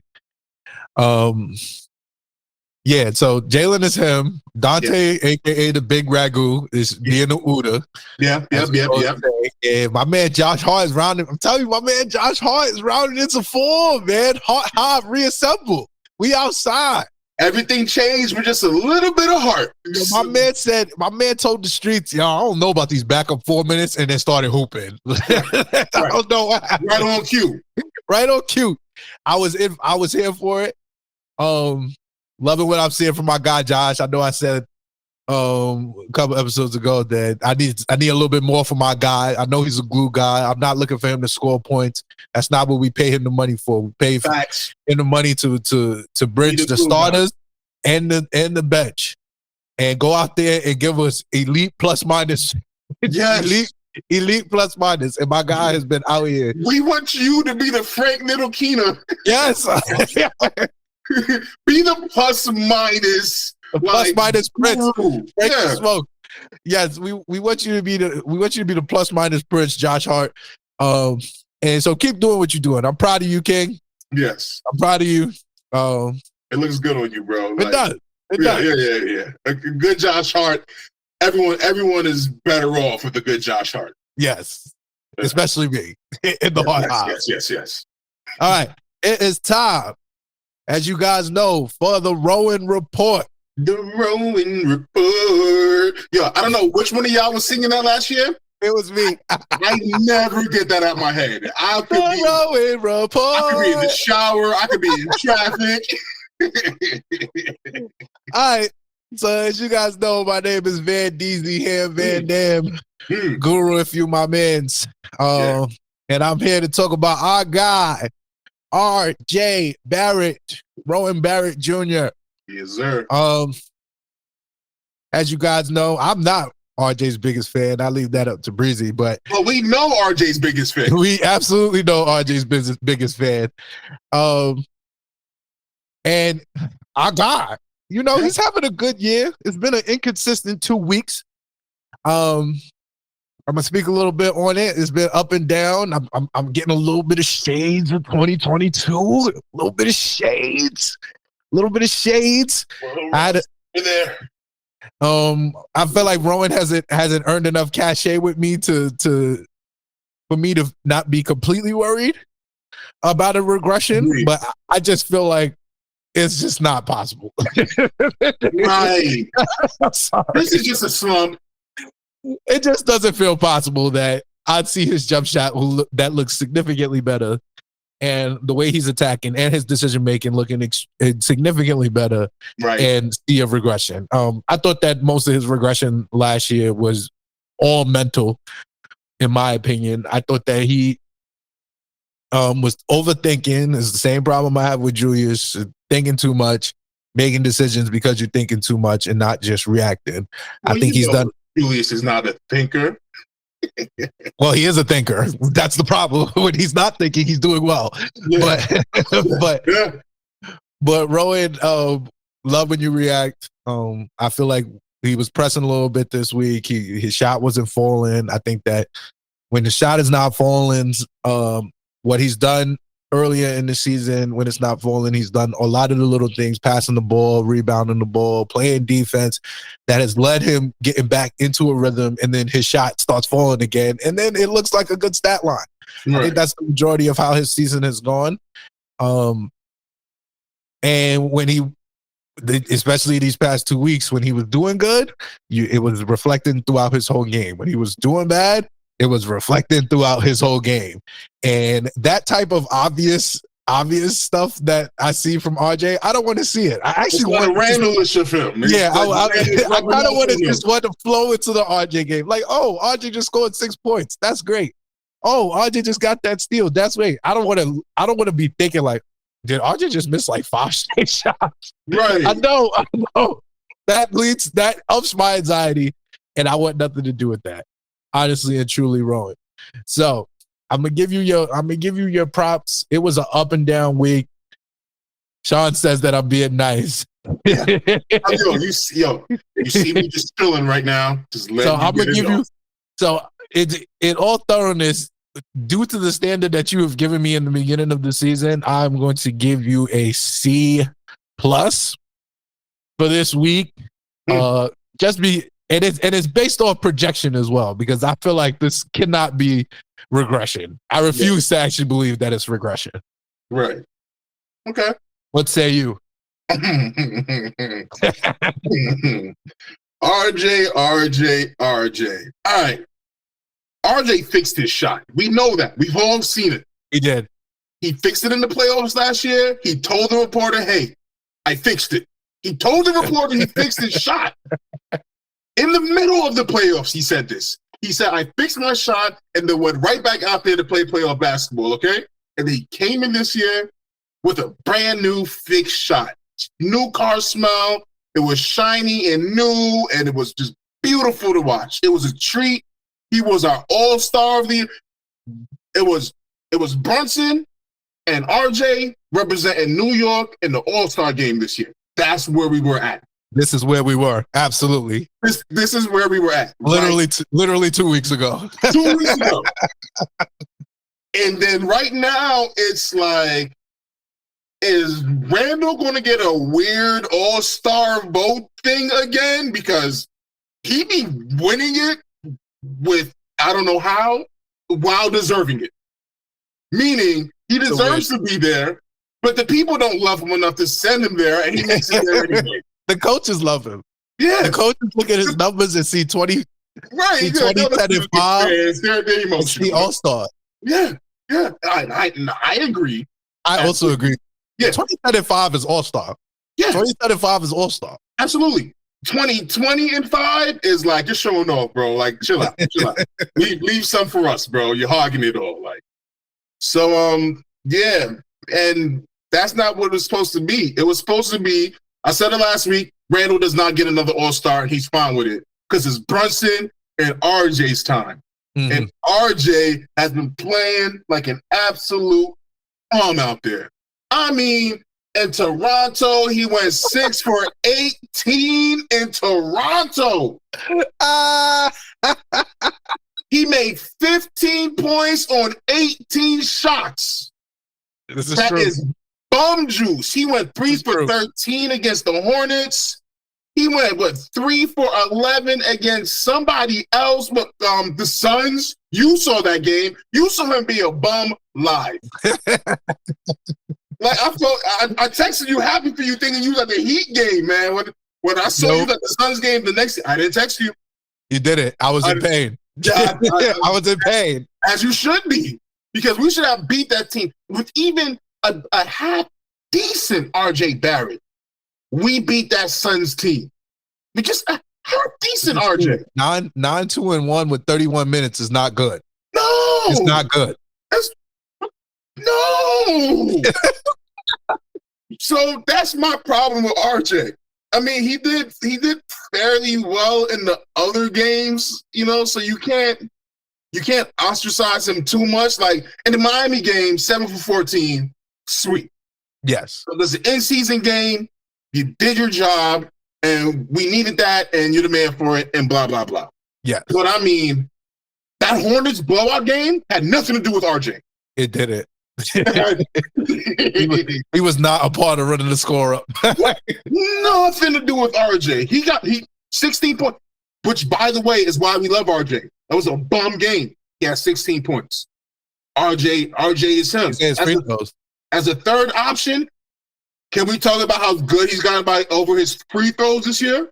Oh, yeah. Improvement from this year to last year at the line. To be clear, everybody else besides him and Quickly are selling at free throws. Jalen Brunson is selling.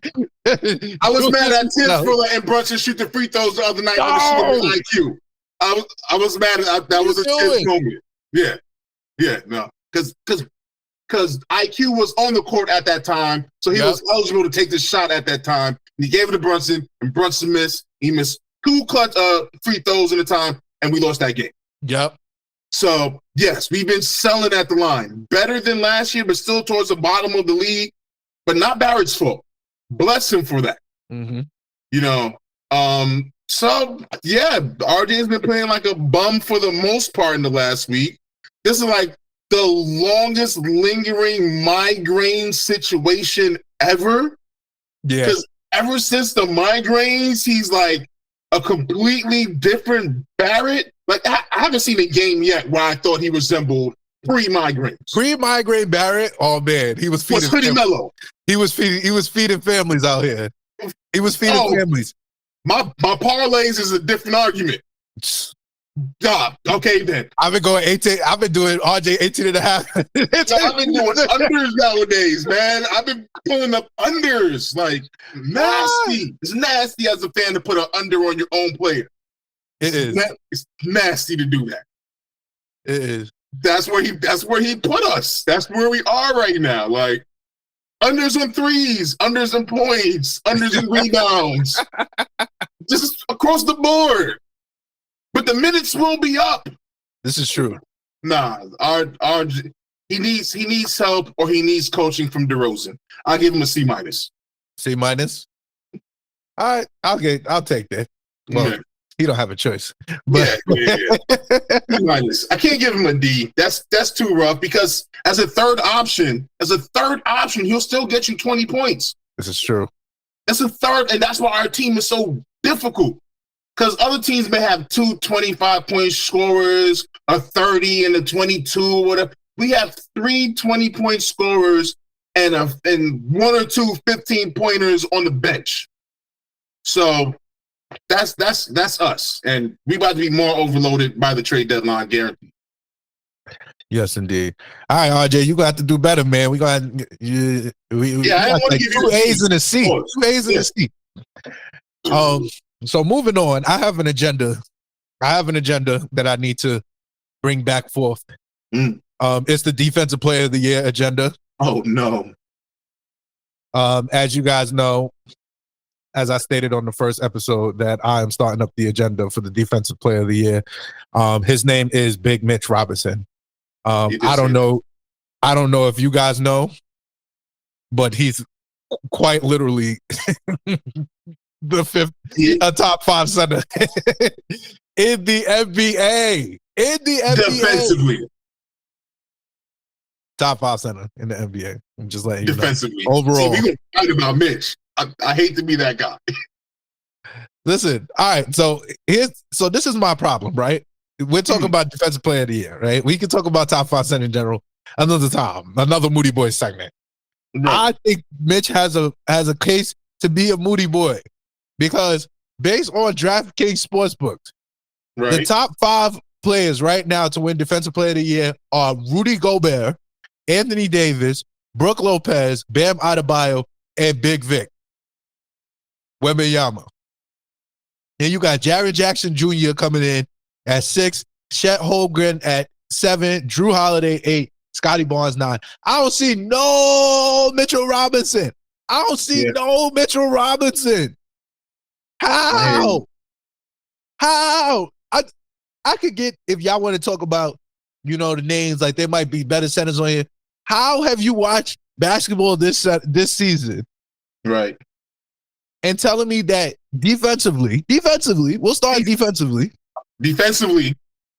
that Mitch is not better than half this list. Easily. I agree. Easily. He has played. We saw what he did to Victor. We don't even got to speak on that. We saw what he did to Victor. Like, the only person I'm giving any type of props to is maybe Gobert, maybe Brook, and maybe Bam. Right. AD? I hear you. AD? This year? I hear you. That doesn't make sense. Evan Mobley? Yeah. I don't like where they are at. The Cavs ain't up there to be. But Evan Mobley to be the 3rd best odds to win defensive player of the year? I hear you. Come on now. I hear you. And I know I sound like a hater, and that's fine because I am. I'm absolutely a hater. What are we talking about here? You're right now. You are right now. What are we talking about here? The brother's leading the league in offensive rebounds. He's leading the league. Right. Which offensive rebound is defending the ball away from you, like stopping you from getting that. Like, yeah. You don't have defensive rebounds because Mitchell Robinson is on the court. Right. Because he's stopping your defense in his defense. Yeah. He's on the court. Yeah. He's averaging 2 blocks a game. And he's not top 10. Like, he's averaging. Mitchell Robinson lead the New York Knicks in steals and blocks at 2 a game each. That's wild. Each. That's wild. Like, what are we talking about here? What are we talking about here? Like, that's insane. It's his overall just. It's his lack of offense. It's solely just his lack of offense. Maybe not a good enough reason, but if you go and look up his ranking as a center right now in the league, like if you go and Google top centers in the NBA, they will give you the Hollinger stats, player efficiency rating, blah, blah, blah. He's not top 30. It's because, he's not top 30. That's crazy to me. I know it is. That's crazy to me. But and that was my argument about how Spoelstra be hurting the boy because he can be an easy kill. Like it's tough to see, but he kind of clogs the paint looking for the boards. Like he's kind of, you know what I mean? Like. And this was I was trying to avoid earlier talking about, but one of the problems in the DeRozan all ISO offense is that we still got a center down low who is either hoping you toss up a lob for him or he's inching his way away from the rim while not getting too far away for a ball. He's just clogging up the space some.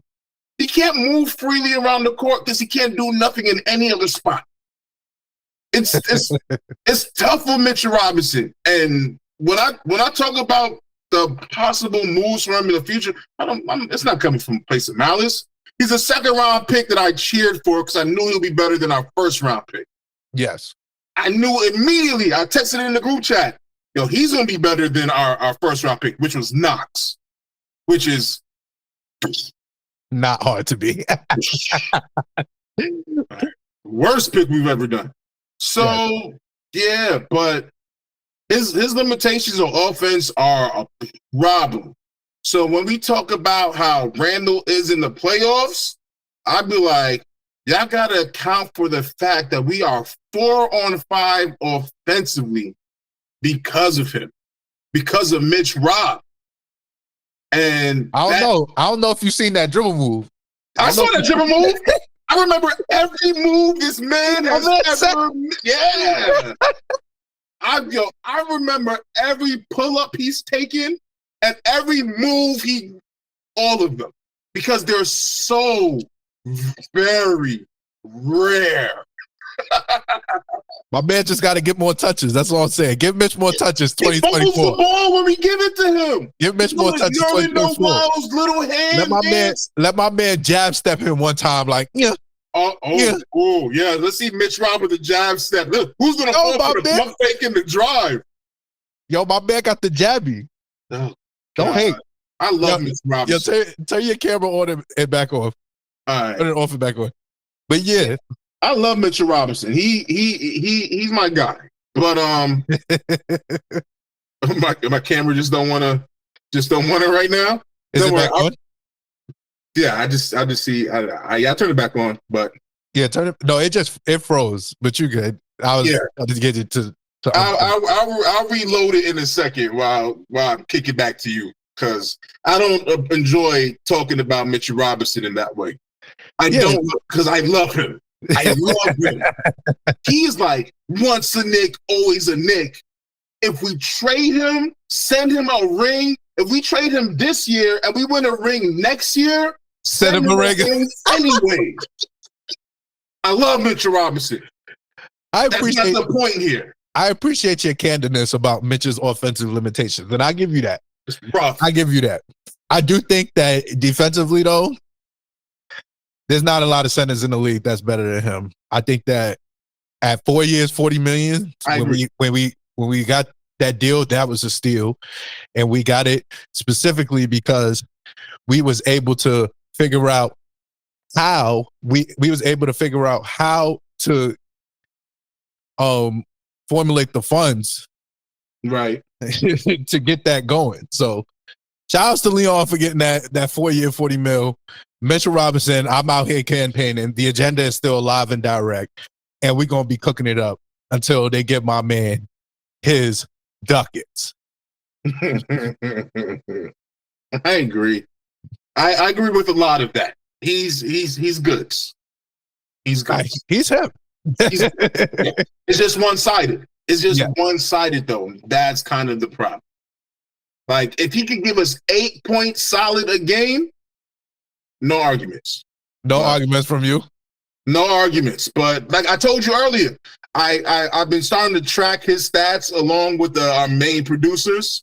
Yes. And it's laughable when you write it down. In the midst of writing it down, you kind of snicker when you get to Mitch Robinson. Kind of. Especially when there's games when he getting 5 boards, it's just kind of like, dog, just go home. Just go home. It's tough. Yes, indeed. All right, so now it's time once again for the previews. Knicks picks previews. All right, we got a couple games on the docket until we come back. The most important game, obviously, is the in-season tournament that's about to go down starting Tuesday, December 5th. Today is December 3rd. So the Knicks made the in-season tournament top 8 because of the nasty point differential we told you guys about when we was running the score up. It was beautiful. We in the building. All right. It is beautiful. So the first game we played the Bucks. And if we beat the Bucks, we'll play the winner of the Celtics and Pacers, which would be a good game. And if we beat them, we'll play whoever wins on the West side. But I got us winning this Bucks game for the simple fact that I can't lose to the Bucks 3 times in a row. I hear you. Because we usually don't. We usually are really good against the Bucks and the Celtics in the regular season. I don't like the fact that we 0-2 against both of them. Yeah. It's nasty work. I can understand with Porzingis. Porzingis kind of makes everything I said against Mitch Robinson come true. So I understand kind of against Boston. Like, yes, he's no hope out there. But the Bucks is going to be our shining moment for the winter. We're going to beat them this week. It's going down. Oh yeah, yeah. I'm not worried about the Bucks. As you know, Giannis. Somebody was arguing with me yesterday. I was telling them Giannis don't got no bag because Giannis said that he got a bag. I was like, Giannis don't got no bag. He beating you off pure will. Yeah, pure will. He's pure such will. A horse. Pure will in a spin move. Facts.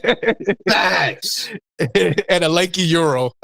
Just all day, just long body effort. Yeah, I need Julius Randle to show up this game, please and thank you. I know he don't show up in big games, in big playoff games and whatnot. So I need him to show up in this game. I know Jalen Brunson going to show up. I'm fairly confident that RJ Barrett is going to show up.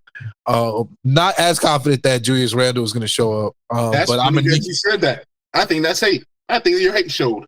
I never denied my hate ever. Randle got 4 20-point games in a row right now, I believe. Is he doing that to Giannis? I hope so. I'm not saying that.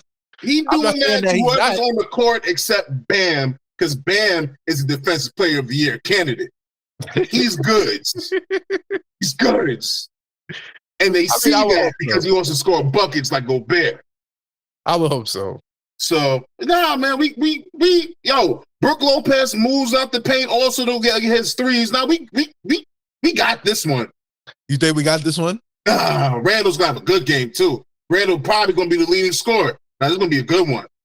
Yeah, I got Randall being the leading scorer in this game. Spoken like a true Randall fan. So man, no, this is gonna be a good one. Nice little 28 points from him. I'm playing these numbers also. 28 from him, 22 from 23 from Brunson, and 19 from RJ. It all comes down on RJ. It's all on RJ. We win if RJ plays well. If RJ and IQ plays well, we win. I could believe that. Yeah. I've been betting the over on IQ for the past 2 games. We didn't even talk about that. He's been selling me on the over for the past 2 games. On Friday, I was like, I got IQ for 20 points. I just feel like he's gonna cook. He's gonna cook the Detroit. He sold. Then I was like, Toronto. I'm like, IQ can't have 2 bad games with me in a row. Sold to me again. Because he keep doing that, I keep putting more on him the next game to like go nuts. He about to have a 4 3-point, 25-point game tonight, and he's getting 1 3. Like, gross. Nasty work. Yeah, so I think I like I said, I got us winning this game just because I don't believe that we lose 3 in a row to the Bucks. Agreed. Moving on. And I think we win the NCAA tournament as well. That's just me. Yo, bro, what? I think we have the best chance. First of all, I think we contenders for the chip because I think we're going to make the move that I want to make, all right? That's just where I'm at. And I think we win the cup also. And then everyone's like, oh, well, they let you win because you won the cup. They want to validate the cup. So they gave you No, bro, I've already went through conspiracy arguments over everything already for this. Like, I'm ready for it all. All right, I respect that. So moving on, we play the Raptors again. This time at the Garden, on the 11th. That is, a Monday. Next Monday. That sounds like a loss. You feel like it sounds like a loss? I think a loss. So I'm not gonna lie to you. I also think this is a loss, right? I only think this is a loss because we beat them. We beat them on Saturday. Right. 1. 2, I always feel like we always lose to the Raptors in the Garden for some strange reason. Right. And 3, like, I think this is probably the only loss I have on the docket. Right. But I wouldn't hate this loss. I would say. I would get it. I understand this loss. We match up well. We play hard against each other. Like, yes. This is the most physical team we play against. Yeah, it makes sense. Like, they have a good matchups against us. Schroeder plays defense. Like, I thought that they could have beaten us at the tail end of a back-to-back. Like, I was surprised we won on Saturday. I'm not gonna lie. I actually had that scheduled as a loss. Because it's second end of a back-to-back, and we played Detroit tough. I was like, oh, we're gonna lose this one. Right. So I was pleasantly surprised. I do think that this one is probably the loss, though. I think that, like you said, we match up well against each other. Siakam matches up well against Julius. Podol matches up well against Mitch. And Schroeder matches up well defensively, at least, against Jalen. I do think we're capable of winning this game. Like, I'm not going to say that. Yeah, if RJ does his thing, we go where RJ takes us a lot. This is a Rowant game. I feel that. I think that we win this game if Rowant shows up. I'm not necessarily sure that happens. So I'm gonna chalk this one up as my loss as well. Moving on. Knicks play the Jazz. The Lauri Markkanen Bowl. I'm not gonna lie to you. I'm also talking this up as a loss. Yeah. Sell it to Lauri Markkanen.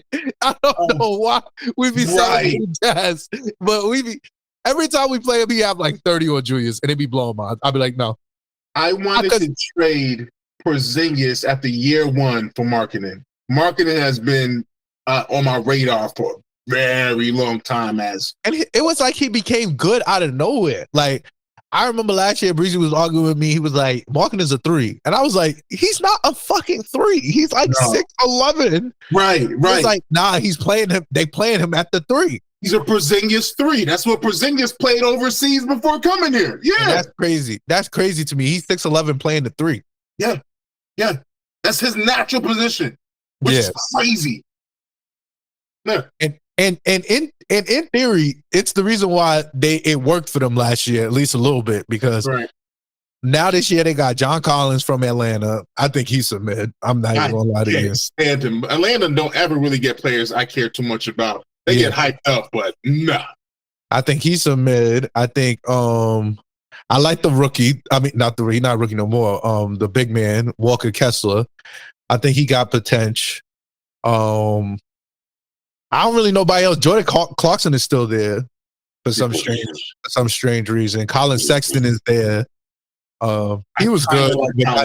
I kind of like Colin Sexton too. I think he's a good 6 man, and they play him as a 6 man. So I thought he would have complained about that, but he seems to be okay with it. Yeah, he don't care about busting his ass in Utah. They got a rookie playing point guard. Keontae George, I think that's barbecue chicken for my man Jalen Brunson. Rookie point guard? Oh no, he's taking that personal. Yeah, rookie point guard. You better put Jordan Clarkson on. Yeah, you better do something innovative immediately. Yeah. So I do think that this is the game. I think that this is the week. I think we're due for a 2-loss week, and I think that this is the loss. Well, this is the loss. This ain't the one, man. I think this is the Jazz. I think we lose to the Jazz. I think we smoked the Jazz with an IQ game.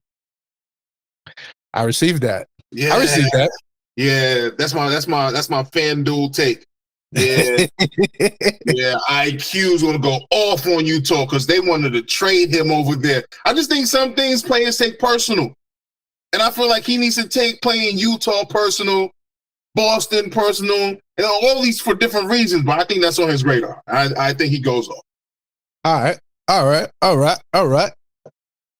So the next game is Knicks versus Suns, the rematch. I'm taking this as a victory. This is exactly why I'm taking the Jazz. What is lost? I think we come back, and I think KD is there, and I think we still cook them. I think we match up well against the Suns.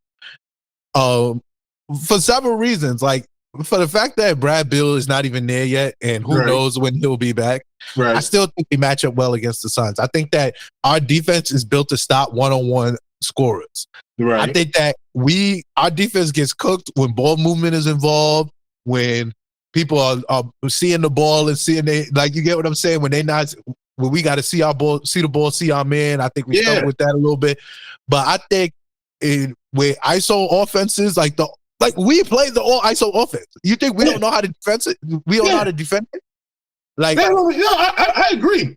I think that the game that I went to, unfortunately, I think that it worked against us that Devin Booker had to be the pseudo point guard. He can't just be somebody out there getting buckets. I think that worked against us because if I want Devin Booker in the 1-on-1, right. I get like you. most people don't want that. I think that works against our. I think that works. Him being the main distributor out there brings the attention to him in a different way, and it just opens it up way too much for everybody else. No, it makes sense. Yeah, that makes sense. I would want him waiting for his shot. Yeah, I want him in the corner and having to work for his shot for 8 seconds. Right. And I think that with KD back, and I think that him and KD, like I think we match up against. I'll just be honest. I think we match up against them well. I think we beat them. It's why I was feeling confident going into the Suns game before KD went out. Right. And I think we beat them. I think it's a close game again, but I think we come out on top this time. Like a 6-point win. Yeah. Yeah, I hear what you're saying. I disagree, but I hear what you're saying. Because of the one man. Because I'm glad I saved my loss saying we're going to beat Utah. I'm glad I saved that one for the Suns because we lose against Kevin Durant. Because it's Kevin Durant, and I don't know what it is, and that's just that. We've had close games. We had buzzer beater losses. We had it all against, but they just for how many years? For years, like a 13-win streak he's on against us. Like, I just chalk it up to it is what it is. And yeah, he's never been a player I really like particularly. I feel like everyone gasses him. He's great though, and I just don't like him. I just don't like him. Like I don't like Reggie Miller, and I just tons of other players. That's Durant. That's his legacy. Just a Knick hater. Like, and he's gonna win, and it's gonna suck, but it's okay because we're not going to see them in the finals. Yeah, they're not the team that makes it. Denver will beat them, and therefore, I am not totally concerned. Timberwolves will beat them. There are teams out there that are maybe not Timberwolves. I gotta look at their bench again, but Denver could definitely beat them. I'm not worried about the Suns. Except for we're gonna lose. We're gonna lose sometimes. We're gonna lose sometimes. We're gonna lose against the Suns. That's all. That's okay. It's okay. It's still Knicks in 6. It's okay. It's still Knicks in 6, and that's shit. That's fine. All right, moving on to the last game we're gonna cover against the Clippers. So this is important to say. We go on a 5-game road trip, which is technically only 4 games because our 5th game we play the Nets, and we'll talk about that next episode. But this is I feel like I've always felt like we do so much better on the road. Right. So I'm looking, the fact that I said that we're taking like my only loss on the road for right now is the Jazz loss, because I think we go 4-1 on this road trip in general. Super hot take for next time. Ooh. That might change if we start fucking selling. But I hear you. But I got us winning this Clippers game because once again, same argument I have with the Suns. We are built to beat teams that are built this way. Like James Harden. Ugh. Oh, God. Ugh. Indeed. James Harden, Paul George, Kawhi. Wait, and to everybody that said trade everything we had for Paul George or James Harden. That was the Paul George discourse over the summer was something to behold. Oh, disgusting. Yo, y'all have no shame, no backbone. Oh, Paul George. PG-13. Gatorade isn't in you. Shut up, Paul George. Oh. Nah, I'm gonna refresh this again so I can be able to get my camera on so I can at least wave by later. You don't need a hot take from me on this one. We're gonna beat the Clippers. We're gonna beat the Clippers because it's just messy looking over there. Once again, they're all free agents at the end of the year. It just looks like it ends badly over there, don't it? Like it looks like the worst decision you could possibly make as a front office, and you made it because you were super high risk, high reward. Right. Yes, but the risk is way too strong. I'm sorry. You had a good player, Russell Westbrook. You had defined roles, and y'all just threw a torpedo in that to appease James Harden. James Harden, do y'all know who James Harden is? Like, I'm sorry. I've watched James Harden absolutely sell year after year after year after year after year after year in the playoffs. There's nothing that James Harden has done that has told me or even convinced me that James Harden is somebody that you should absolutely trust in the playoffs. Because what are we talking about here? Like, you think James Harden is about to save the Clippers franchise? Because I'm here to tell you that he's absolutely not. He's absolutely not. They have had this crazy experiment going on year after year with the Clippers. Every year, it's either somebody's injured and they don't make it, Kawhi and Paul George. Sometimes they play in 20 to 30 games a year. Like, what are we dealing with here? And that is the God honest truth. What are we dealing with here? I don't trust the Clippers, and I never will trust the Clippers. I trusted the Clippers one time all the way in 2015 when they was the Lob City Clippers. That was the last time I ever trusted the Clippers. That was good stuff, Joe. That was good stuff, Joe. They shot. That was their window. That was their chance. Yeah. They asked out for the next 20 years. That was their chance. I'll never trust them ever again. This Kawhi era and Paul George era has been an utter disaster. They can't stay healthy. And when they are healthy, they absolutely sell. So Did you recap the trade to get Paul George there? Yeah, they gave up Shea Gilgeous-Alexander, Shea, and a plethora. There's no other word you can use but a plethora. For Shea Gilgeous to be better than any of them at this point in time? Better than all four of them. At this point in time. You traded him. And you ain't get a chip. You ain't get one chip. No, you got a bunch of load management. And they had to change the rules to the NBA because y'all was managing too crazy. If you don't play 65 games, you don't qualify for end of the year awards because the Clippers been load managing their asses off. Yeah. And that's nasty work. Yeah. And that's nasty work. So I got us winning this game handily. I don't trust the Clippers at all. Yeah, we gotta beat them. It's a mess. We're gonna win just because of Leon Rose. Just because Leon Rose is in the building. Just because we're gonna win off the strength of just looking at them like, yo, this is really what y'all did, and that's gonna be enough. All right. To wrap it up, it is time for Knicks for Clicks. Hello, about Knicks. The segment where we find the Knicks fans or the Knicks reporters or the Knicks content creators that say the darndest things. Do they say the darndest things? What do they? Woo! What is your Knicks for Clicks for this week, sir? Oh man, I mean, I'm on DeRozan week, but I gotta save some for when it's actually done. That would just be ridiculous. So I'm not gonna throw any shade to all the hundreds of people. When I say hundreds, I mean I'm in groups around the globe apparently for the people that do not like anything I'm saying. But I stand on it, and I've been looking good so far with it. That's not the tape. My Knicks for Clicks is on me for saying that we can't give up Quentin Grimes' job just because Donte DiVincenzo did well against a Hornets team once. We can't fire Quentin Grimes just because I take that back. What was I talking about? We can absolutely trade Quentin Grimes. We can absolutely. I was probably in a funk. Maybe I've been beaten down too much with people not seeing what I'm seeing here with the future of this team, and maybe it got to me. And I apologize for being fair weather for that because I know better. Quentin Grimes. I mean, do what you. Hey, nobody can say nothing good for him right now.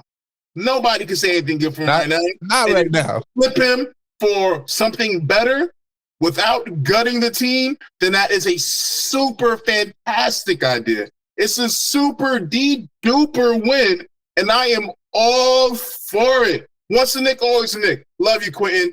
You got to go. Or we do a different trade and we keep you. I'm fine with that, but you are not the priority that we treated you as before. You're just not. I agree with that. The whole JJ Redick summer of getting your shot right. I wish we never saw you, JJ Redick. I wish you stayed away from him. Broke you. You ruined him. Ruined him. Yeah, no. So as the lone member of Quentin Island, I'm gonna take your slander and go cry in the corner. But my guy's coming back. I got faith for you, Quentin. Once the Nick, always the Nick. It doesn't mean I don't love him. He's San Quentin is open. He's still the goods, and he'll be great elsewhere. And I'll cheer him on. I love the guy. Just like I'll cheer on Obi to do well wherever he ends up. Just like I'm glad Kevin Knox is eating. Just like I'm glad Frank Ntilikina is getting a check to be on the bench. I'm happy for all my former Knicks, or especially of this era. Once a Knick, always a Knick. For everybody except Charles Oakley. For Quentin, you gotta go. All right. Like I said, I'm not agreeing with that. But I'm gonna take I respect your Knicks for clicks. I respect your Knicks for clicks, always. So my Knicks for clicks comes from Let's Talk Knicks at Let's Talk Knicks _ I saw this post a couple weeks ago. I was a little annoyed when I saw it. But it said, rate RJ Barrett's and Josh Hart's production so far. Talking about their minutes per game, they're about dead even at 29 minutes a game, but they were saying RJ is 24 and 3, roughly, with 45, 48, 83 splits, with Josh Hart being 7, 6, and 2.5, with 41, 30, 71 splits, 37. And as I said, as a strong member of Josh Hart Hive, like, right. I'm like a founding father, thoroughly. I'm not even lying. At least for the New York City division. We did not pay Josh Hart to score baskets. I feel like I don't understand why I have to say this. You shouldn't have to say that. It was just like, we did not pay Josh Hart to score baskets. Do y'all understand that we have enough bucket getters on this team? I think we are in surplus of people that can absolutely go get you a bucket. Absolutely go get you a bucket. Agree. I think that I don't know how to say this without calling you guys annoying. Take your time, man. Take your time. No, they need to hear it. They always say, like, you know, there's casual fans and this, that, and the third. I don't like to use the word casual. I feel like that's very hype beastie. Right. But it gives casual. Like, it gives, I watched the game. I watched Friday Night Knicks, and that's the only game I'm watching for the week. Right. Like, it gives, like, I don't understand what y'all expect. Like, do y'all watch ESPN? You get the highlights, and that's just about. Yeah, you're not watching Clyde and Breeny on MSG. Like, that's not your stream of choice. No, it's Stephen A. Smith in the morning. Yeah, like, what are we talking about here? Like, we know Josh Hart is here to fill multiple roles, right? Like, we're content. Like, we know that, right? Like, we know that he gets paid for that. Like, we didn't pay Obi Toppin. Like, we sent Obi Toppin to Basketball Siberia, which is Indiana, for the main purpose that Josh Hart can get 6 boards and Obi can't get 6 boards. Like, he can't. Like, and that's not the case. If Josh Hart is 6'5", right. He should not be playing power forward. He's good enough at playing power forward he's good enough in the minutes that we give him to play power forward to the point that we're like, okay, we can succumb 8 minutes of Josh Hart power forward minutes because he's going to bring so much else on the court. Y'all know the Josh Hart drive. He's going straight to the rack. Y'all know everything he does for the team. Y'all saw it firsthand what the trade did for our team. He's a glue guy. Yeah. He's not here. He's going to do the dirty work. He's going to dive on the court. He's going to take the other team's best player. He's going to get cooked by the other team's best player. Yeah. To save other people's time from getting cooked. And you get what I'm mental saying? Because they can't handle getting cooked. Yeah. Exactly. It's the reason why everybody loves Josh Hart around the league. Right. It's the reason why. If you don't really got your opinion doesn't matter. Yeah. So what are we really talking about here? Like, RJ's having a great season. Great season. Let him continue to develop. He's the future. He's the youth. Josh Hart is the glue. It's two totally different. It's two totally different roles that we asking him to fill. So I feel like that's neither here nor there. Preach. Stop looking for. I know Knicks fans be bored. I know y'all be bored. Yeah. And y'all gotta find an agenda. Like it's the truth. Like it's like at the end of the day, we're 12-7, 5 games over 500. 5 games over. It took the end of the broadcast for us to say it. We are 5 games over 12-7. Ooh. We doing something right. That's all I'm saying. All I'm saying is that we are doing something right. So let's calm down. Trade season starts December 15th, as we all know. And let's see what we do. I can't wait. I can't wait. All right. Bro. All right. Once again, thank you guys for tuning in to the Knicks in 6 podcast. I am your humble and gracious host, Van Deezy, also known as Ham Van Dam, Guru if you my mans. I need one of those for real, man. I got to come through with all that. Yeah, man. I'm just not there right now for it. Shout out everybody, yo, hit me up in the group chat, in the message board, Sean Dawn the Future. You know what the future out there, just saying I'm right and you're wrong. You're standing on it, bro. Y'all gonna have to get definitely find Sean at any Knicks group on Facebook. And that's why I get my government on there, because I'm everywhere. If you're there, I'm there too. You pay for that, I'm a patroni also, bro. I'm in there too, bro. Everywhere. I hear it. Yeah, like I said, thank you guys once again. You can follow us everywhere at Knicks in 6. That's 6, the number. It's somewhere in the corner over there or over there. You can follow us at Knicks in 6 pod. You can follow us everywhere at Smooth Family ENT. You can follow me everywhere at Frostmon Guru. Find Sean in these Knicks streets. Yes. Pay him. Tell him why you think his DeRozan idea needs some work. Good luck. And yeah, we will see you guys next time. Thank you for tuning in. Peace.